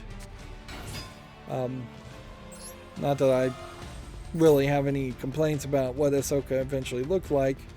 Her final character and her growth throughout the entire series, I think, probably would smack somewhat in the face of the skirt, when like none of the other Jedis are wearing like tube tops and short skirts. But she is also an alien, and so just having an alien with different cultures makes some sense. But you certainly can't deny that the Slave Leia outfit, Carrie Fisher there, she was, I think, about 17 or 16. Like, I don't think she was 18 or 19 when they put her in that Slave Leia outfit. There is, in retrospect, clearly some creepiness that was in George Lucas's fantasy environments or fantasy depictions. And as far as The Force Unleashed, there's not really any of that, but not that I recall. But he really didn't like the, if anything, I think at a certain level, LucasArts and George Lucas in particular resented the popularity and the success of The Force Unleashed compared to a lot of the other kind of failed Star Wars TIE Fighter style games or Battlefront games that LucasArts would have wanted to have made themselves. Remember, LucasArts did have their own gaming division, and yet none of the LucasArts games tried or had any success in making a Star Wars game. And instead they were making mostly point-and-click adventure games. But yeah, I would definitely assume that if George Lucas still owned Star Wars, The Force Unleashed would not be getting released on the Switch. Now, is it going to play well on the Switch as I try to rush through this? I would suspect it'll probably play pretty well. It might even bring back the face actor, who is like a British actor, as Star Killer. Like them potentially bringing The Force Unleashed to film and redoing it would be interesting. Certainly, there's a lot of cinematic set pieces in The Force Unleashed that they could just copy pace for pace, point for point in new Star Wars movies. Controls wise, I imagine you'd be wiggling the controls a little bit for some QTEs, and as an actual game, I would say The Force Unleashed 1, which is better than the second one. And that would be, I guess, the next question is the second one going to get released? It is a little bit RPG-ish for kind of no good reason. You really are only going to play the game once through. I imagine they won't change too much of the game, and it will be just a quick and dirty port for some money.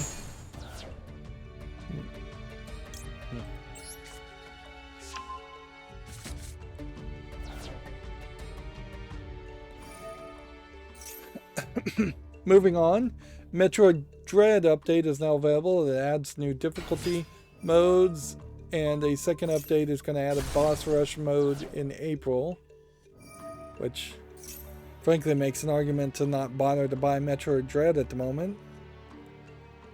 Let's see, Chrono Cross The Radical Dreamers Edition has been announced for PS4, Xbox One, Switch, and PC, due out in April.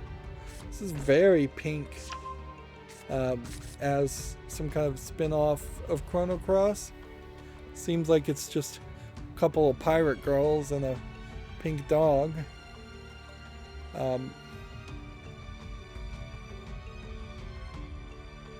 I really have to wonder, is this the game Chrono Cross, or is this a spin-off to Chrono Cross?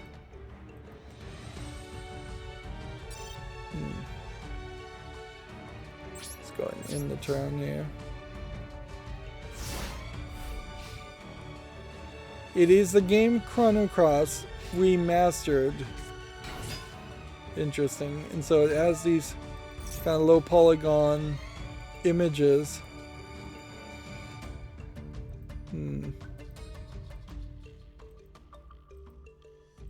What's funny is this does not look like the game that had Chrono in the name that I'm thinking of. So either the remaster has changed the visuals very drastically, or I'm confusing it with like Chrono Trigger, which I probably am. I wouldn't be surprised if Chrono Trigger is the first game in the series and Chrono Cross is the second, or vice versa. That would be my guess as to how this goes. You have some inconsistency in the artwork too. This looks like a PlayStation 1, PlayStation 2 3D cutscene, but then the rest of the game seems to be more flatter, low polygon images.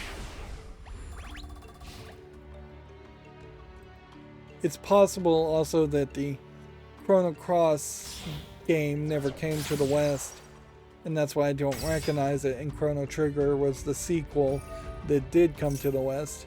That happened with several games. Nintendo did that announcement to show off some games, and what wasn't said was more shocking than what was said, frankly. There was just like no talk of a Breath of the Wild 2. This is an interesting looking character.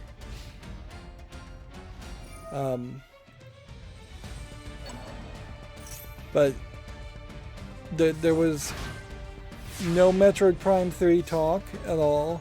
No Breath of the Wild 2 talk at all. Nothing really that felt like any kind of Mario game or standard Nintendo fare. Very little was covered. They did talk about Kirby in the Forgotten Land, and they show off this mouthful mode where Kirby tries to eat an old rusty car, and then he becomes a car that can drive and run into enemies in the 2D platforming elements. They also showed off that the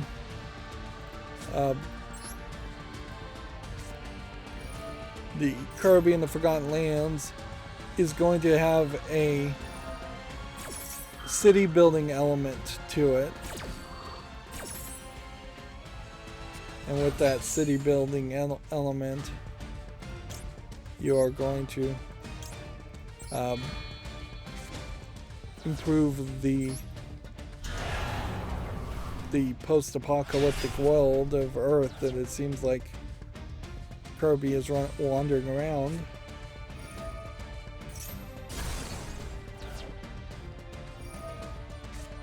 I'm getting wrecked. And I don't even think this deck has any traps. Well, it has a couple, but not enough really. So I may find that I get the spells done and not the traps. And I may very quickly find that I can't get a single victory in ranked mode anymore because I'm just too high ranked. It's a cutesy idea, but I would say Kirby kind of always falls down that path of having cutesy ideas and not having kind of a consistent story or gameplay mechanic. In a lot of ways, this Kirby in the Forgotten Lands feels like you're going to be doing Mario Odyssey, but as Kirby. Kirby also can swallow a bunch of water and spit it out. They're trying to figure out how to make Kirby make sense in a 3D environment. I think in part 2. Square Enix has announced a live-action mystery adventure game called the Centennial Case of Shijima Story. Shijima. Which would be very weird for this game to get a major release in the West. But I wouldn't be surprised if it does kind of support subtitles in English and does get some small digital release in the West. There is, I suppose, a big question as to just would Square Enix be the major company that would have a reason to make a live action game compared to every other live action game always being made by small single A or double A companies or independent companies. Mostly independent companies, I would say.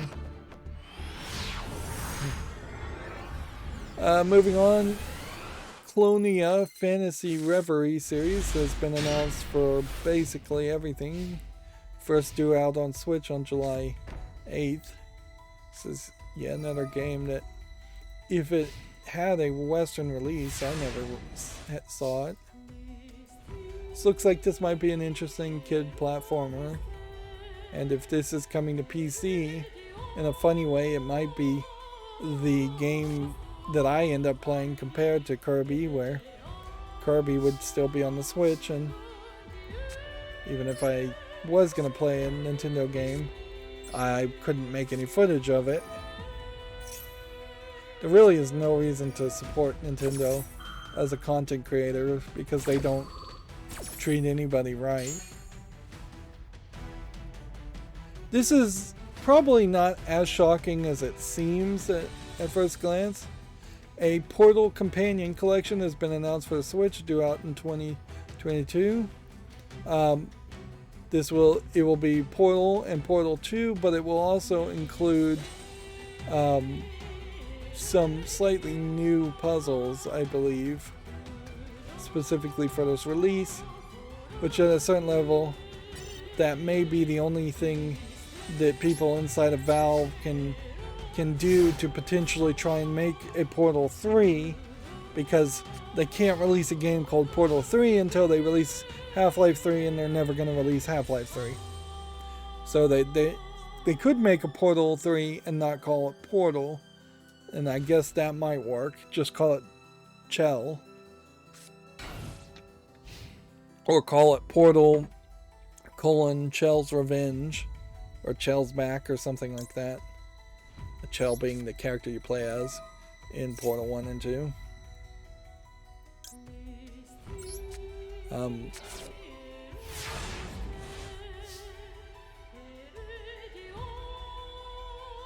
There's no real belief, though, or reason to think that Portal wouldn't be released on the Switch, even though it's kind of surprising. Like, other than maybe you would think maybe the Switch was so underpowered it couldn't handle it, which that's questionable too. I think the Switch is strong enough to handle a low-res version of Portal 1 and 2. Like, the Switch in particular, I mean, the orange box in particular, which originally released with Portal 1, was released on the Xbox and the PlayStation, so it was even after that initial release of Portal 1 in the orange box that Valve said effectively that they no longer cared about being Steam exclusive with their own games. And it's not like Steam is going to suffer because it doesn't have exclusives.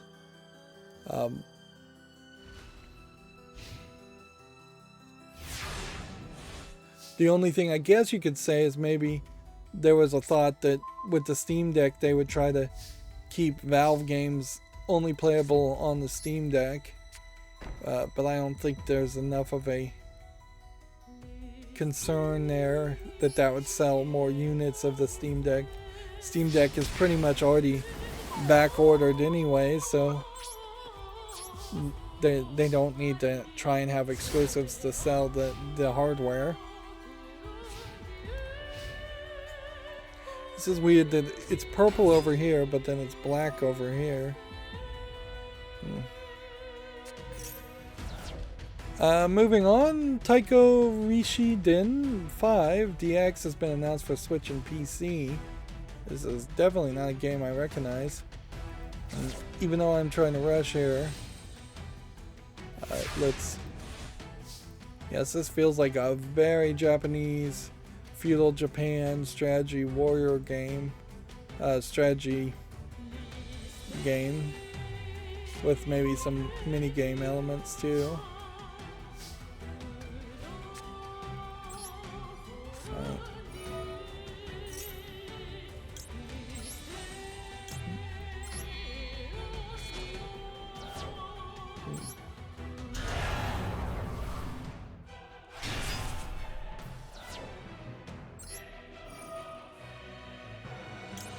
Bring that back.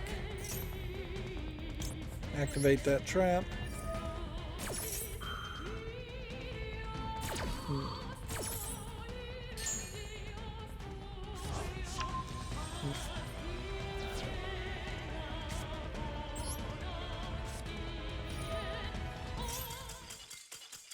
Just trying to activate spells before the guy surrenders.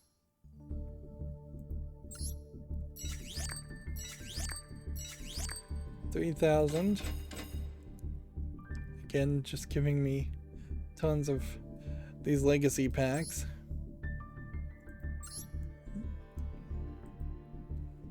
Let's see. Live A Live HD 2D remake has been announced for Switch, which, when you look at the logo, it kind of is like Live A Evil. I don't recognize this game. The name sounds like it could have been somewhat familiar, but maybe not. Yeah, there's nothing about these visuals that look familiar at all. It's a turn-based RPG. Nintendo Switch Sports has been announced for Switch, which I assume this is a Wii Sports thing, launching April 29th. It's gonna have a soccer thing.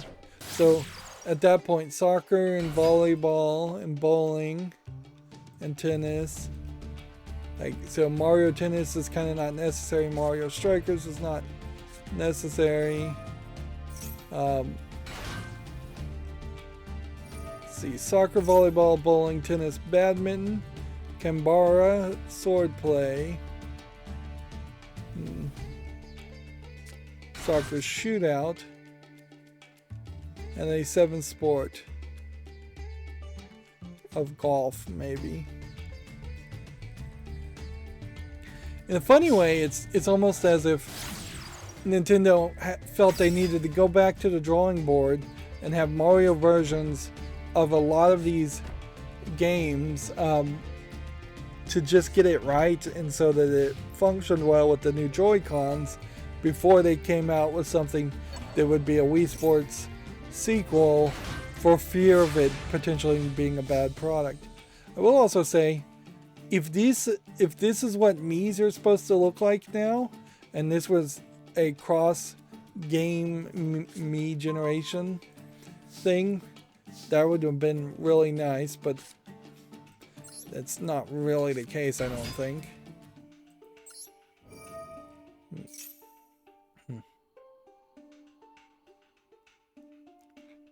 Right. Bring this.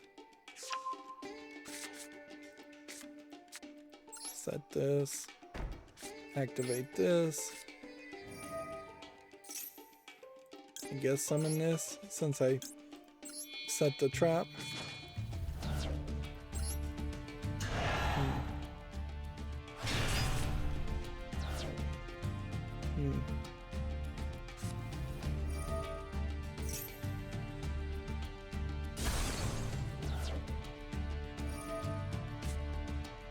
This guy's just flapping things back downward. Yep. Unfortunately, I don't think these are Mii's that transfer over into anything else. Playing volleyball with jackets is probably a smart idea. Playing tennis with jackets, probably not so much. Seems like they all have these long jackets because they don't want to animate arms or elbows.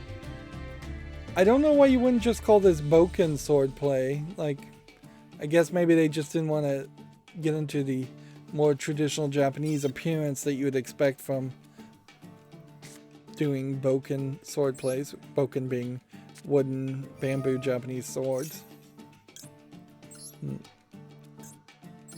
Or maybe they're trying to keep things not particularly culturally focused.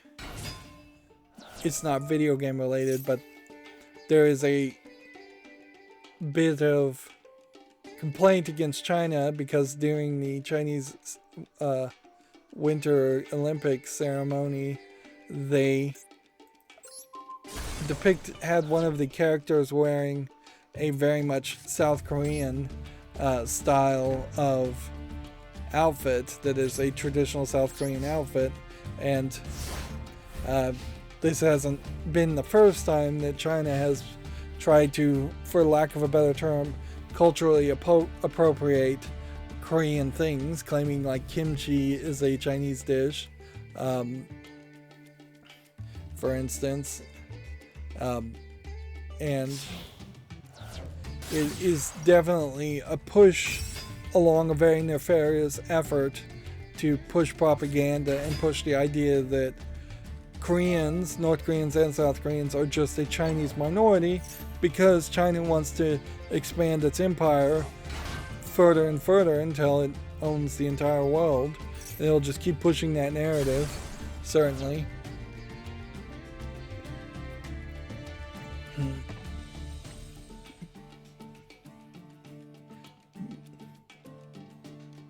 And it certainly is not acceptable to deny somebody their own heritage and own uh, independence, particularly when a country has been recognized by everybody else in the world.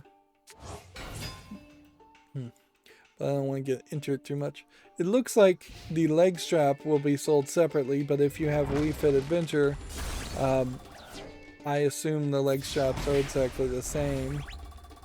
But it does definitely seem like you're going to need the leg strap and have to buy it separately. But there might be a bundled version also.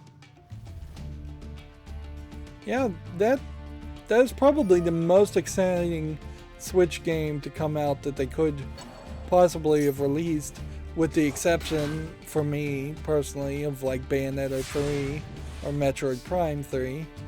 I don't even know if the original Metroid Prime 1 and 2 have been released on the Switch yet. There was all of that talk of the Metroid Prime trilogy, 1, 2, and 3, getting released on the Switch. I don't know if that has happened. I don't think it has.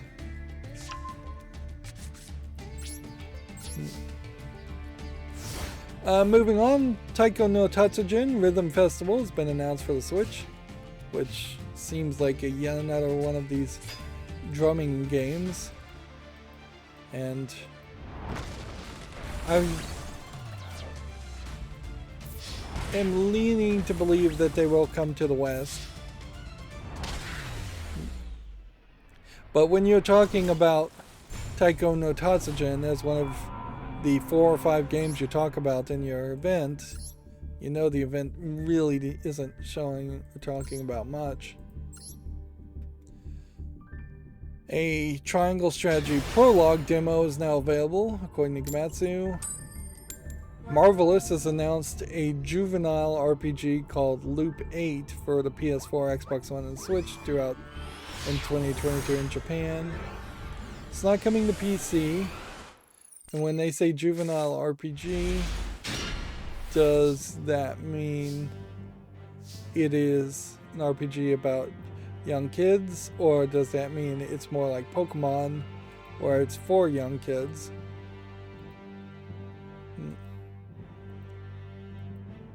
Yeah, I'm not 100% certain.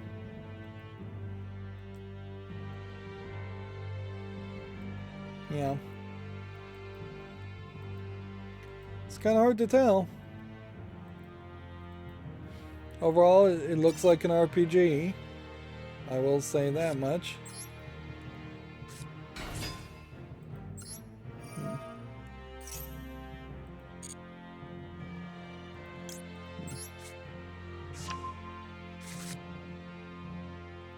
Let's see. Do we want to put this on the field instead? Yes, I think we do.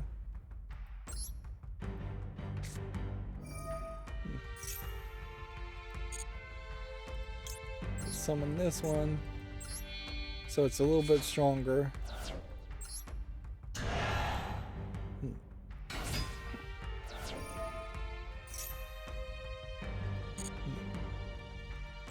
Then in the turn.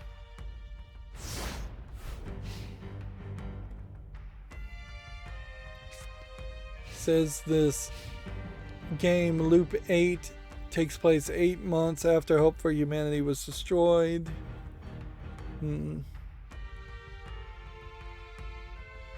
And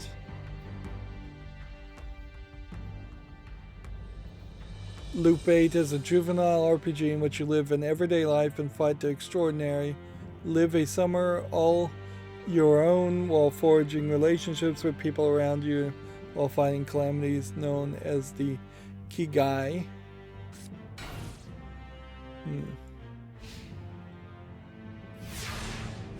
Let's see. And the loop part of this seems like you can rewind time almost at any point in the game, I would assume. So it might be a very short experience, relatively speaking.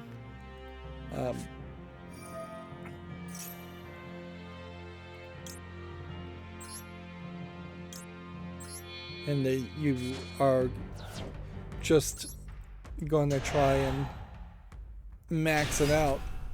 It may not be too different from the 999 series in a lot of ways, where it was a relatively short visual novel that then you had to rewind back to different points to choose different branches and different paths.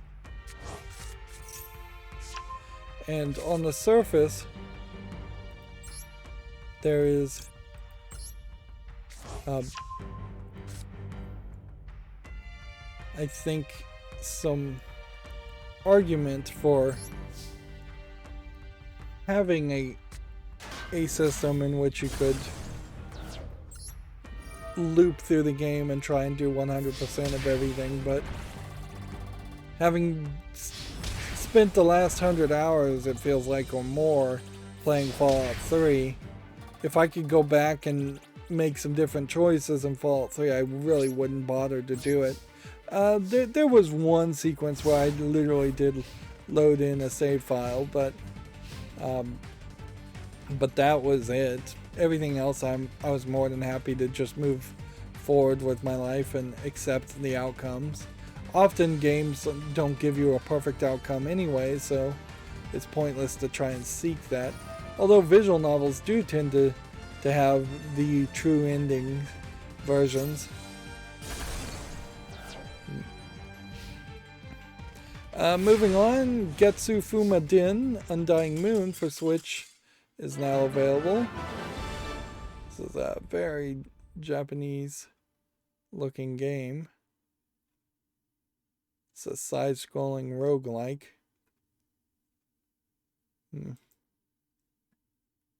Yeah, I wish I kind of knew the exact type of art style you would call that. And of course this is all blurred out, so not really showing much anyways.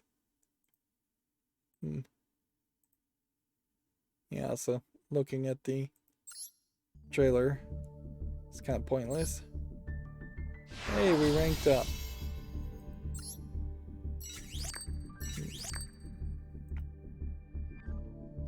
And we got an actual card, and we actually leveled up.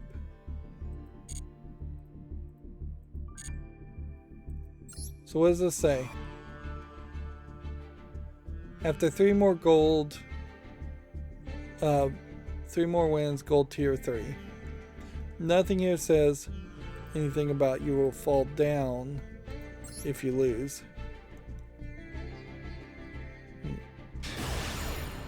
So they are kind of deceptively not talking about that. They did also, at the end of the stream, add Earthbound and Earthbound Beginnings, the first Earthbound game that wasn't called Earthbound Beginnings originally. What was it called? Mother 1? Or maybe it's a remake of Mother 1? Because Earthbound is like Mother 3. I guess there might have been a Mother 2 that still hasn't been translated. Or I'd have to do some research. I don't think that's quite it. I think there was Mother, then there was Mother 3. Or maybe there was just Mother 3 and then the other game was called Earthbound.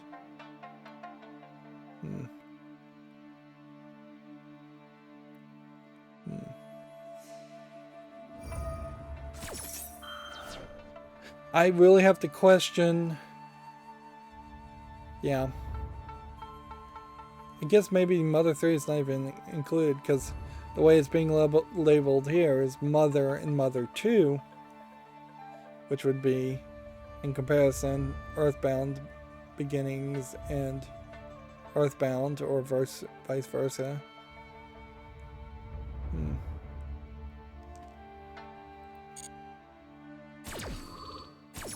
So yeah, those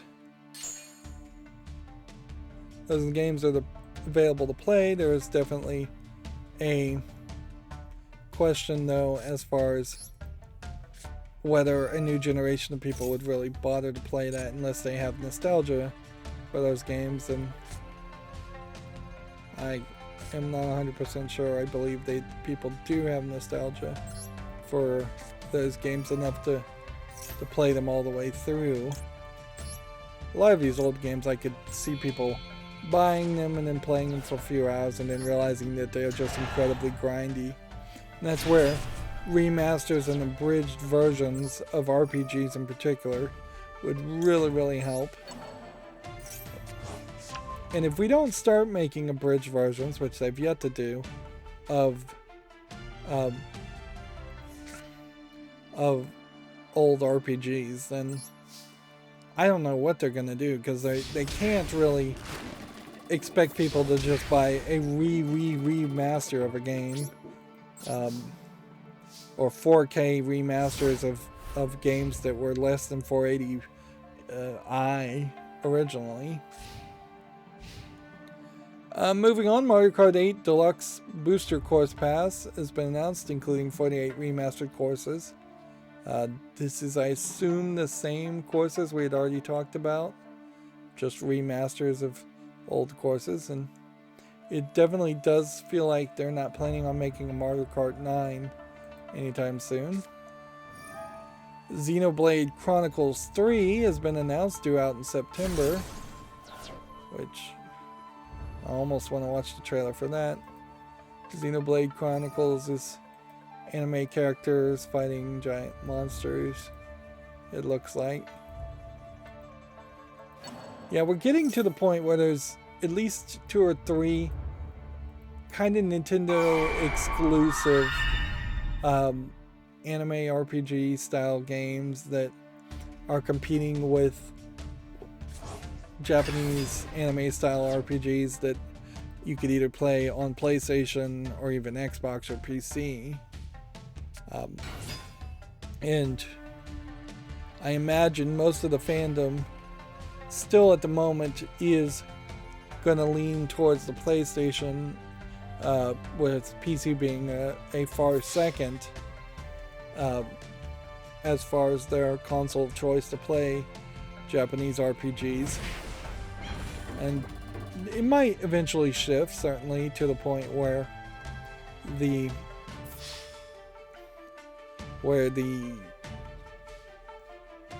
Nintendo Switch is just so ubiquitous that almost every JRPG is going to just come to the Switch and be played on the Switch.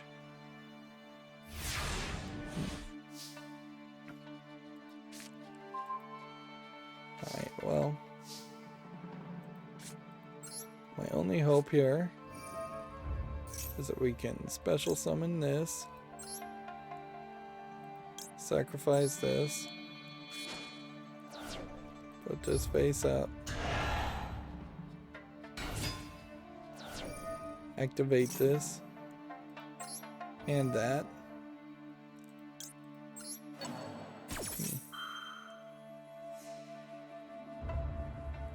Don't activate that.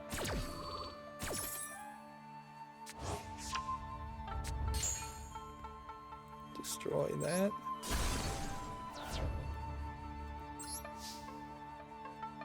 And attack.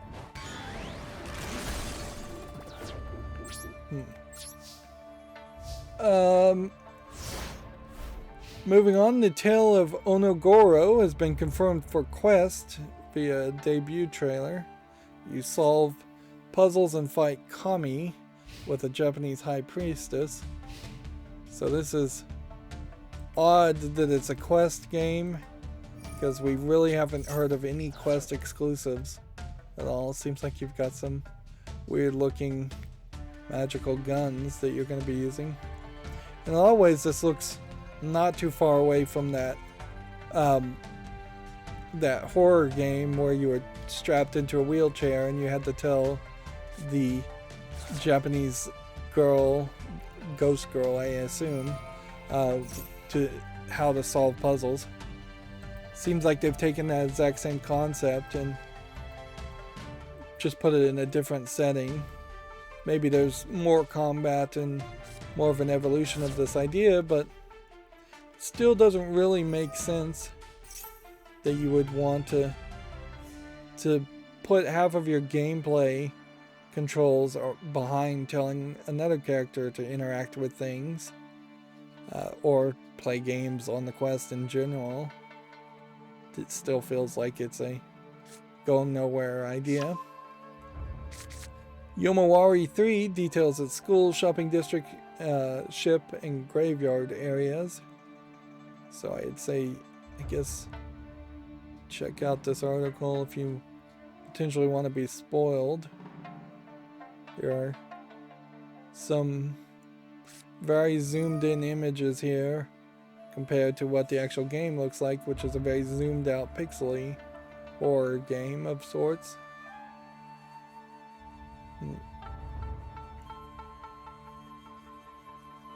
Let's see, Eden Zero Pocket Galaxy launches February 24th for smartphones. It's a top-down action RPG. Eden Zero, I feel like, is an anime, so this is probably a spin-off of an anime. Konami anime, I would assume.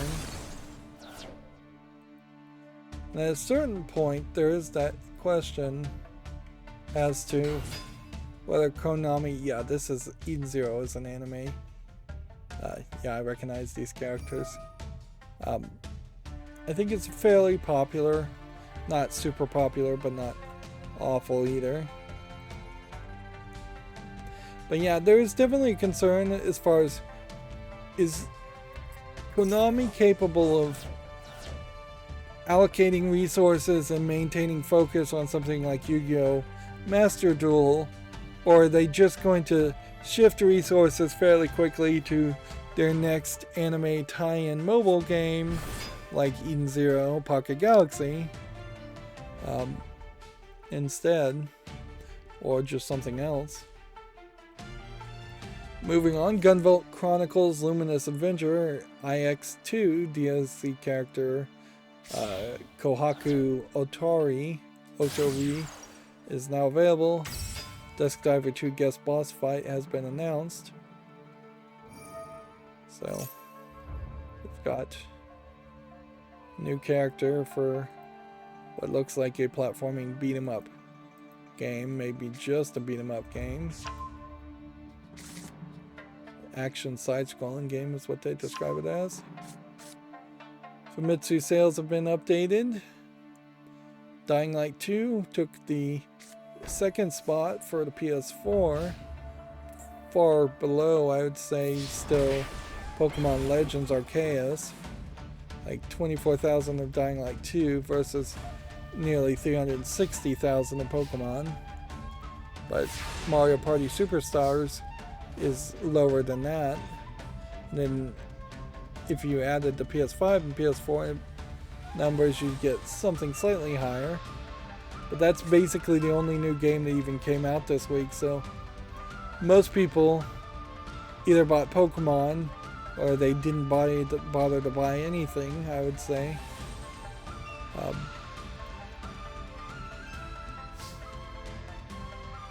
We had already talked about the Hidden West accessibility features being detailed. We don't need to talk about that again. A side-scrolling action RPG called Mandrangora has been announced for the PS5, Xbox Series, Switch, and PC.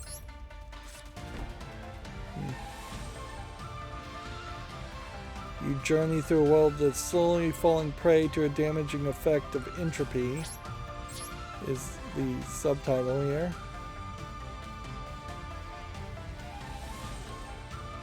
See, this really sucks now because I'm doing the video game news and I'm feeling rushed. So something like Dragora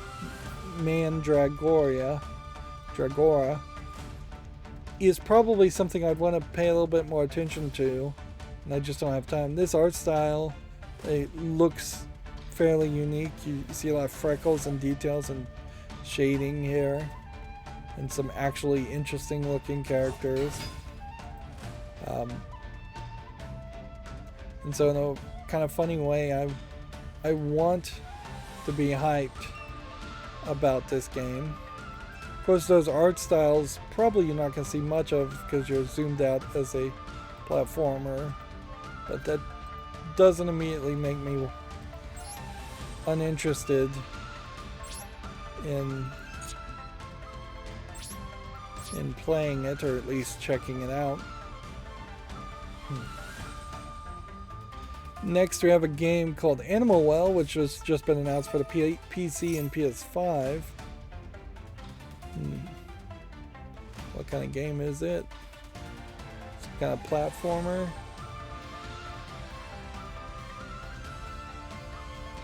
Yep, it looks like a platformer. Looks like it might be even a game where you're just doing a lot of jumping. Possibly a Metroidvania, possibly a frustration precision platformer. Kind of hard to tell. Seems like you play as kind of a cute animal character. It's nice to see new games that are actually feel like new games instead of just more announcements for the same old games. Moving on, Teenage Mutant Ninja Turtles Shredder's Revenge has been confirmed for the PS4 and Xbox One and adds a playable Master Splinter character, which you still will only have 4 characters, so that means you can play as 2 Turtles, Master Splinter, and April O'Neil. Is Casey Jones potentially going to show up as another playable character? That would be believable. After that, you get into some fairly obscure characters that I don't think people are super thrilled about. Like adding the female turtle. I seriously doubt they'd be allowed to do that, or anybody wants that. Or adding... I feel like there was a former Foot Clan kid in one of the movies that might have been a bit of a character. At a certain point, there's a better argument to add Daredevil to a Ninja Turtles game than to add lesser known characters, unless you're just going to let them play as bad guys like Rocksteady and Bebop, or Shredder, or Krang, things like that. Even if it doesn't even make sense to play as the bad guys. Moving on, the arcade first-person shooter called Post Void is coming to PS5, PS4, and Switch this spring. This is definitely a different art style for a first-person shooter. But I can't say I hate that idea. I can say, even through the blur though, this looks like this is probably way too fast action for me, and way too much flashing lights and neon colors for my taste. It definitely feels like it's trying to cause people to have seizures, just looking at the blurred out version of that video.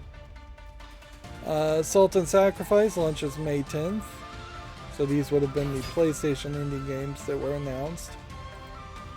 Samurai Gun 2 is coming to PS5 and Switch. It's currently in early access on PC. I don't know if I've ever actually looked at Samurai Gun 1. Yeah, it looks like it is kind of a platformer game with a lot of hack and slashing to it. Again, it looks like a frustration, high precision platformer game. Something that I probably wouldn't really want to play. And then seems like they're adding characters from other things.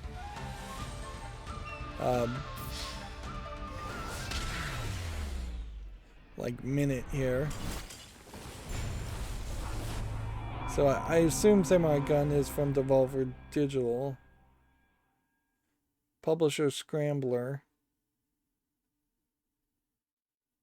Like most of these characters look like they're from the same artist and same art style, so maybe Minute is the only odd man out there.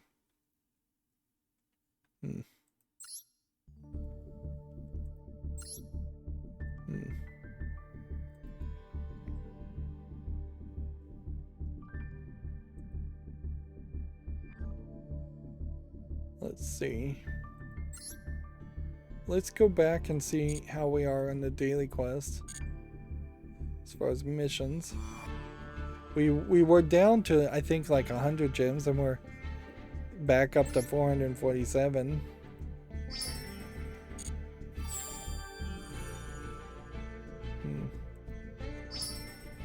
The 1-1 ranked duel. We ran 2 ranked duels, so now it would just be activating traps. Meanwhile, we also made some more progress by increasing our duel level to get another 50 gems. So we're now up to like 600. It would be pretty pathetic if a new expansion came out and I only had enough to buy like 10 packs of cards in that new expansion. Moving on, we already talked about Hello Neighbor 2 adding a PS5 and PS4 versions. Chocobo GP digital pre-orders are now available. The first season has been introduced. This would be a Final Fantasy racing game, which there's definitely a possibility of oversaturation of Mario Kart clones coming out with the Disney racing game and a Final Fantasy racing game. I definitely would play the Disney racing game first. Disgaea 6 Complete has been announced for the PS5 and PS4 and PC. I tried to play Disgaea 1 though and couldn't get into it. And I assume Disgaea 6 Complete here is just the complete version of Disgaea 6 instead of having to buy DLC. Road 96 is coming to the PS5, Xbox Series, PS4, and Xbox One on April 14th. It's already available for the Switch and PC. We were for a while there definitely seeing cases where there was this focus on releasing only on the Switch and the PC, and I think that concept has probably fallen away as an idea. I don't know if it ever really would have made sense. Like, ideally there is some logic to maybe trying to only release your game originally on the Switch and PC, but there's still enough people playing on PlayStations and Xboxes out there to make that feel like a bad investment. The Horizon Forbidden West cinematic trailer is available according to Komatsu if you want to check that out. And then we had already talked about Horizon Zero Dawn sales topping 20 million.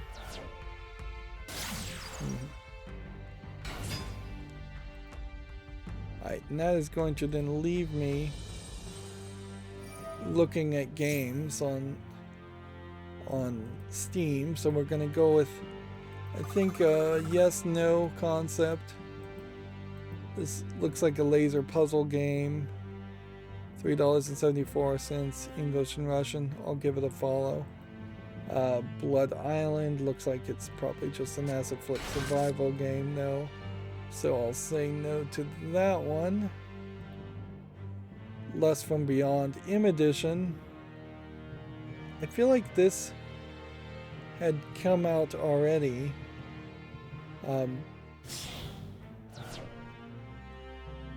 Or maybe it had been announced for pre-sale and it's now coming out. Lust from Beyond Im Edition is the edited take the sex out of Lust from Beyond. And Lust from Beyond is the sequel to the first game, I think.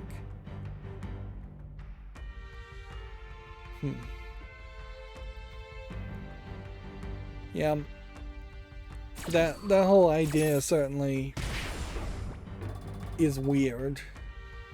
There definitely were 2 or 3 games that tried to sell themselves as mature rated adults only games and then got enough pushback from either console publishers or Steam themselves that they ended up trying to have their cake and eat it too and releasing censored versions of the game. And even in the uncensored versions, often having to censor things, I imagine.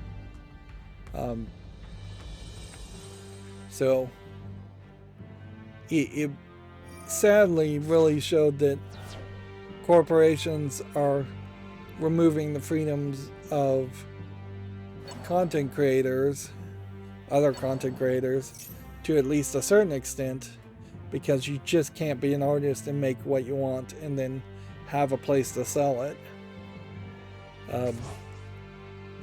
And in the couple years since those adult games came out and they were pushed to be censored, we are now effectively in the United States hearing literal stories of book burning. I mean, there's no effectively. We're hearing literal stories of book burning, and censorship.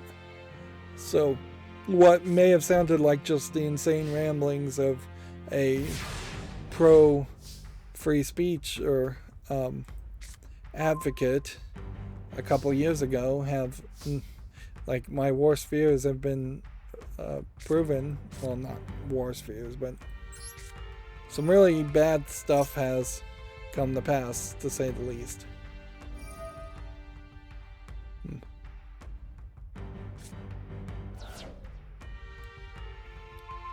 Which, yeah, that is the problem with anybody saying, oh, that's just a slippery slope argument, is when there actually is a slippery slope, you have to make slippery slope arguments, and censorship is always going to be a slippery slope. There's no way around it. And I would lean towards there being more censorship of video games and less people willing or able to release adult content as time goes by.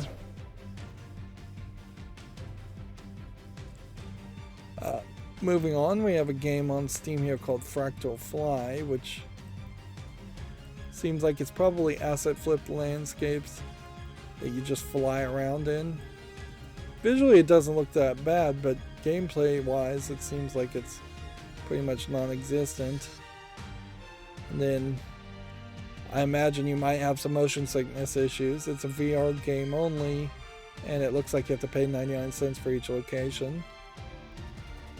Here we have a game called Box Rush. Let's see, which seems like it's an Angry Birds clone or a Boom Blocks thing, where you're golfing instead of playing Angry Birds.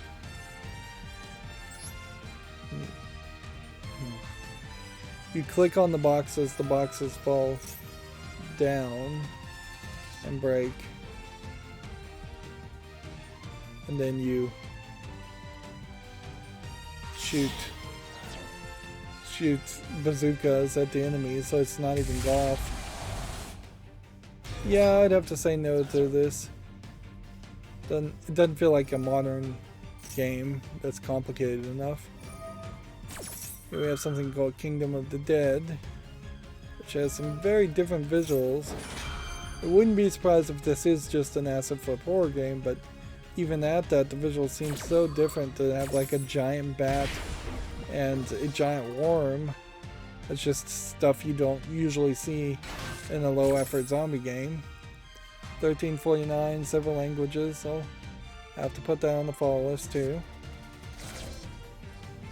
Blood West. I don't know what would have unlogged me out. It may just be my ad blocking at this point is logging me out. Also, I think Chrome has updated something, and in Chrome's effort to update itself, it may have logged me out of a bunch of stuff.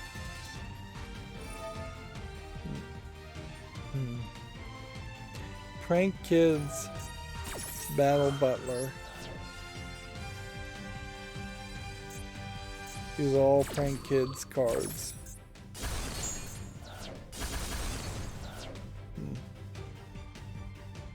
Well, we cleared the field. Is he now going to be able to bring them back some way? Blood West here. Again, looks polished enough to deserve a follow. May end up following everything at this point. Skew Pong, though, is an easy no. Too expensive for a Pong game anyways. Power Slave Exhumed is, I believe, a re-release of an old game.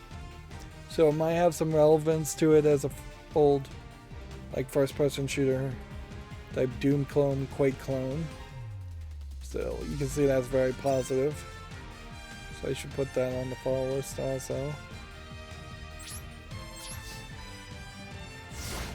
Let's see, SGS Glory Recalled. Looks like it's a card game strategy war game. And again, I'll have to put it on the follow list. Please subscribe is kind of the pathetic anthem of any YouTuber. It's apparently this sequel to Game Creator Tycoon, but there's a lot of games called something Tycoon. Weird you'd use please subscribe in the idea of being a YouTuber if you were a game creator. Those are fairly different ventures. Speaking of ventures and being a YouTuber, American McGee, although he, in his latest stream, which I don't watch all of his streams, but I probably watch more than I should, he did come out and say that he probably doesn't want to run a video game company so much. He just wants to do the writing and the art and the content Bible around a American McGee Alice or American McGee Oz, which is the other project that he's potentially working on at the moment. So, if anything, that's kind of a good thing, because he really would not be up to date with programming to even be the boss of a company where he would have to hire a bunch of programmers to program a game. And so he can just have a light touch as far as the visuals, the story, and the aesthetic, which is, I think, where he would be best suited. And he is going to have a light touch, certainly, I suspect, if he has any touch, on the TV series. He is involved in some small part, he has said. He can't say much. There is also the possibility you could take American McGee as a scammer who's just doing the Yandere simulator thing and just dragging people along and keeping people's attention so that they'll buy his plush dolls and his gift and merch that he sells. But he did say in previous boardroom conversations, when somebody wanted to do something with American McGee's Alice, somebody would suggest a change, like making Alice have a romantic interest, was I believe the example he used. And he would get mad and kind of yell at them, and then he would not be asked into the boardroom for any more conversations, so he'd basically be kicked off the project. So he's trying to be less confrontational now. At a certain point, if you're the one with the authority and the vision head, it might be very good for him to get mad when someone suggests something that is would like be character assassination of the character, but he's not the one who owns the license. EA does, and so he recognizes that, and he can try and steer the ship as much as he can. But we may very well get a different Alice, American McGee's Alice TV series from what the first or the second game is, and maybe that's for the better too, in a lot of ways.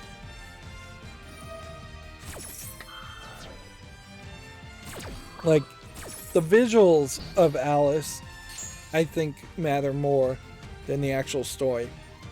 I could see, with the right guidance, giving her a romantic interest in the TV series. Certainly. At the end of the day, she's still going to have black hair, because if they give blonde hair to Alice, then they're going to potentially get sued by Disney. And it's still going to have at least that gothic visual aesthetic to it. It might be a little bit watered down for TV. A new Alice game might be alright if it's a little bit more watered down for general audience. Like, as much as I artistically, again because of free speech, would love to see a Madness Returns sequel go even darker and into even more like trauma, that's probably not going to sell. Madness Returns, I imagine, suffered somewhat when you have entire sequences that are revealing like sexual abuse that happened to American McGee. I assume that's what an entire sequence was about. I mean, it's very avant-garde, to say the least, for a video game.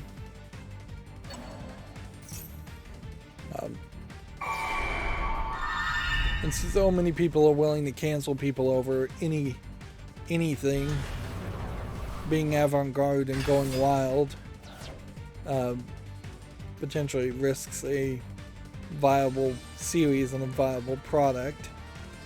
And I would prefer to have like a remaster of American McGee 1 and 2 and then tone it down a little bit and it sell really well, so that an American McGee Alice 3 and 4 could go forward.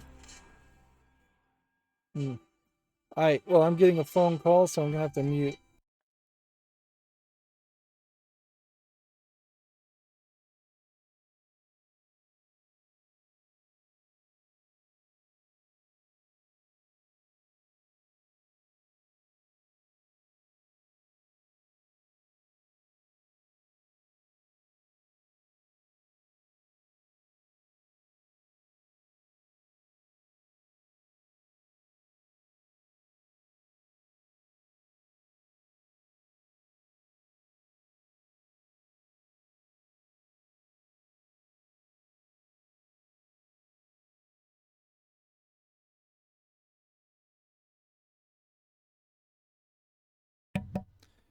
Okay, the repairman to be here in like 25 minutes, so I'm gonna have to just rush to wrap up the stream. I'll probably talk more about American McGee. It does seem like American McGee's Alice TV series does seem like it's going to give us a lot of opportunity to, if it actually gets made and gets on TV, it gives an opportunity to potentially revitalize what has been a dead franchise. Alright, so we have a game called Groove Gunner here, which looks like a VR game of no interest, so I'm going to say no to that. We have a game called Grapple Dog here, which looks like just a platformer with grappling, so I'm going to say no to that. Sorry, I'm not going to show the price or the languages. We have a game called Deduction here, which looks uninteresting, so no to that. Blippiz looks uninteresting, so no to that. I'll also close all of the wishlist follow lists, and we won't do any follow list cleanup today. Ink and Paper Wanderer seems to be nothing really, so no to that. King Zero looks like nothing. Stakeholder Game looks like nothing. Gas Lamp Cases looks like it's a match 3 game. Yeah, I don't think I'd bother trying to play that. Rifle Storm. It's a turn-based strategy game. Nah, I don't think there's anything there. Code Red, squished together as one word. Looks like a low-effort asset flip. So no to that. Melody in Moonlight. Looks like it's an RPG Maker style game, but there's enough here that almost make it feel like there might be some different gameplay mechanics here. Unfortunately, it's Chinese only, so I still have to say no to it. Redux. Looks like nothing, so no to that. Mori. Looks like nothing. Abfence. It's a tower defense game. I don't even know how this would be a tower defense game, but I'm gonna say no to it just because it's a tower defense game. Roma Invicta. What's funny is my phone rings so rarely that I didn't even recognize that as my ringtone. I've probably switched between one or two phones, with it being mostly 99.9999% of the time muted, just in vibrate mode, and I wouldn't be surprised if it switched the ringtone audio every time. Samsung announced the new S22 lineup, and none of them have micro SD cards. I can live with losing the headphone jacks. I don't like it, but I cannot live with losing the micro SD cards. So I'm probably going to replace my phone, which definitely needs to be replaced at this point. I think the backlight is dying on me. But I'm going to do it with like an S20 FE, which is the last. I'm going to say no to this game. Also, says it's like a 2D fighter. Yeah, oops. As an adult content game. It is Friday. I forgot it was Friday. Yeah. So we have a game here tagged sexual content. It's a jigsaw puzzle game with anime girls. It definitely seems like it's not being well received because it's mostly negative, and that's odd because almost all of these adult games are fairly well received. It's $1.39. No, not safe for work imagery apparently. So it's just lewd images, even though it's tagged as having nudity in it. I will say, of the screenshots I'm seeing, there's definitely some lewd images, but it is covering all the genitals and boobs and things, and so I could see why that would be quite the tease. Next we have a visual novel here that's probably Chinese. It doesn't support English. Yep. So obviously that's going to be a no. Here we have a Japanese, they're saying it's a word game. What was that?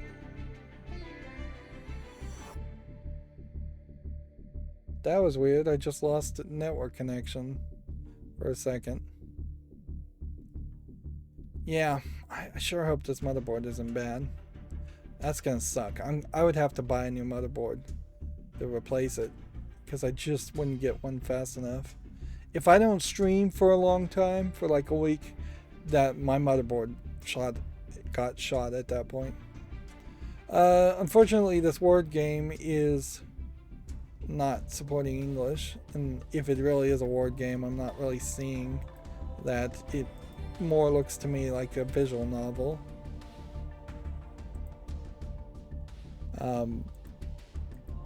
Hidden Tavern top-down 3D is a very generic name, so I'm gonna assume no on that. Escape the Living Nebula looks like nothing. Here we have another adult game, H Isekai Loves, which is more of a match 3 game. Let me just make sure these screenshots are fairly family friendly. Yeah. Looks like it's kind of a dating match 3 game. Doesn't look particularly interesting. I guess at a certain point, am I putting these games on the fall list or am I just dismissing them like everybody else? That's the real question. I guess I have to put them on the fall list and give them a try. Just to see what the reception is. Trapped in the Forest here. Doesn't look like anything. We have about 5, maybe 10 more things. Idle Monster Tower Defense Evolved. Looks like nothing. Candy Monsters. Looks like it's another Candy Crush clone. Great Marble Adventure. Is there enough visual polish here for this? I would say no. Pros and Codes is some kind of code game. That does sound interesting as a word game. $8.99. I'll leave it at that. Die After Sunset. I'll put that on the fall list. So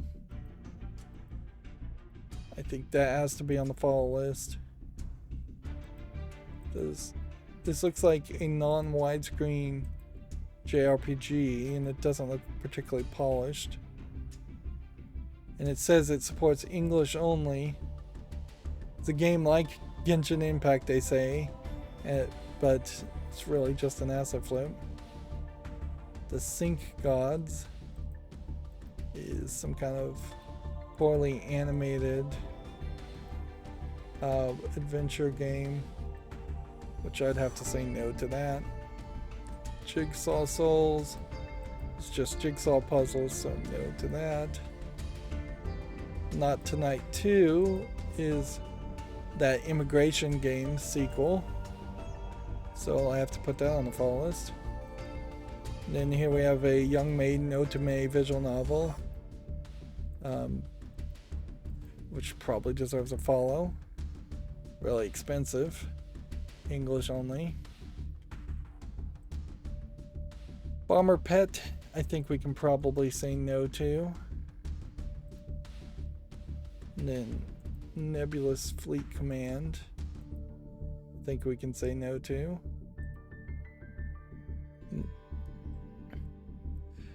Then GameDeveloper.com has about 5 articles here. Team 17 staff decries poor working conditions and monumentally stupid NFT project.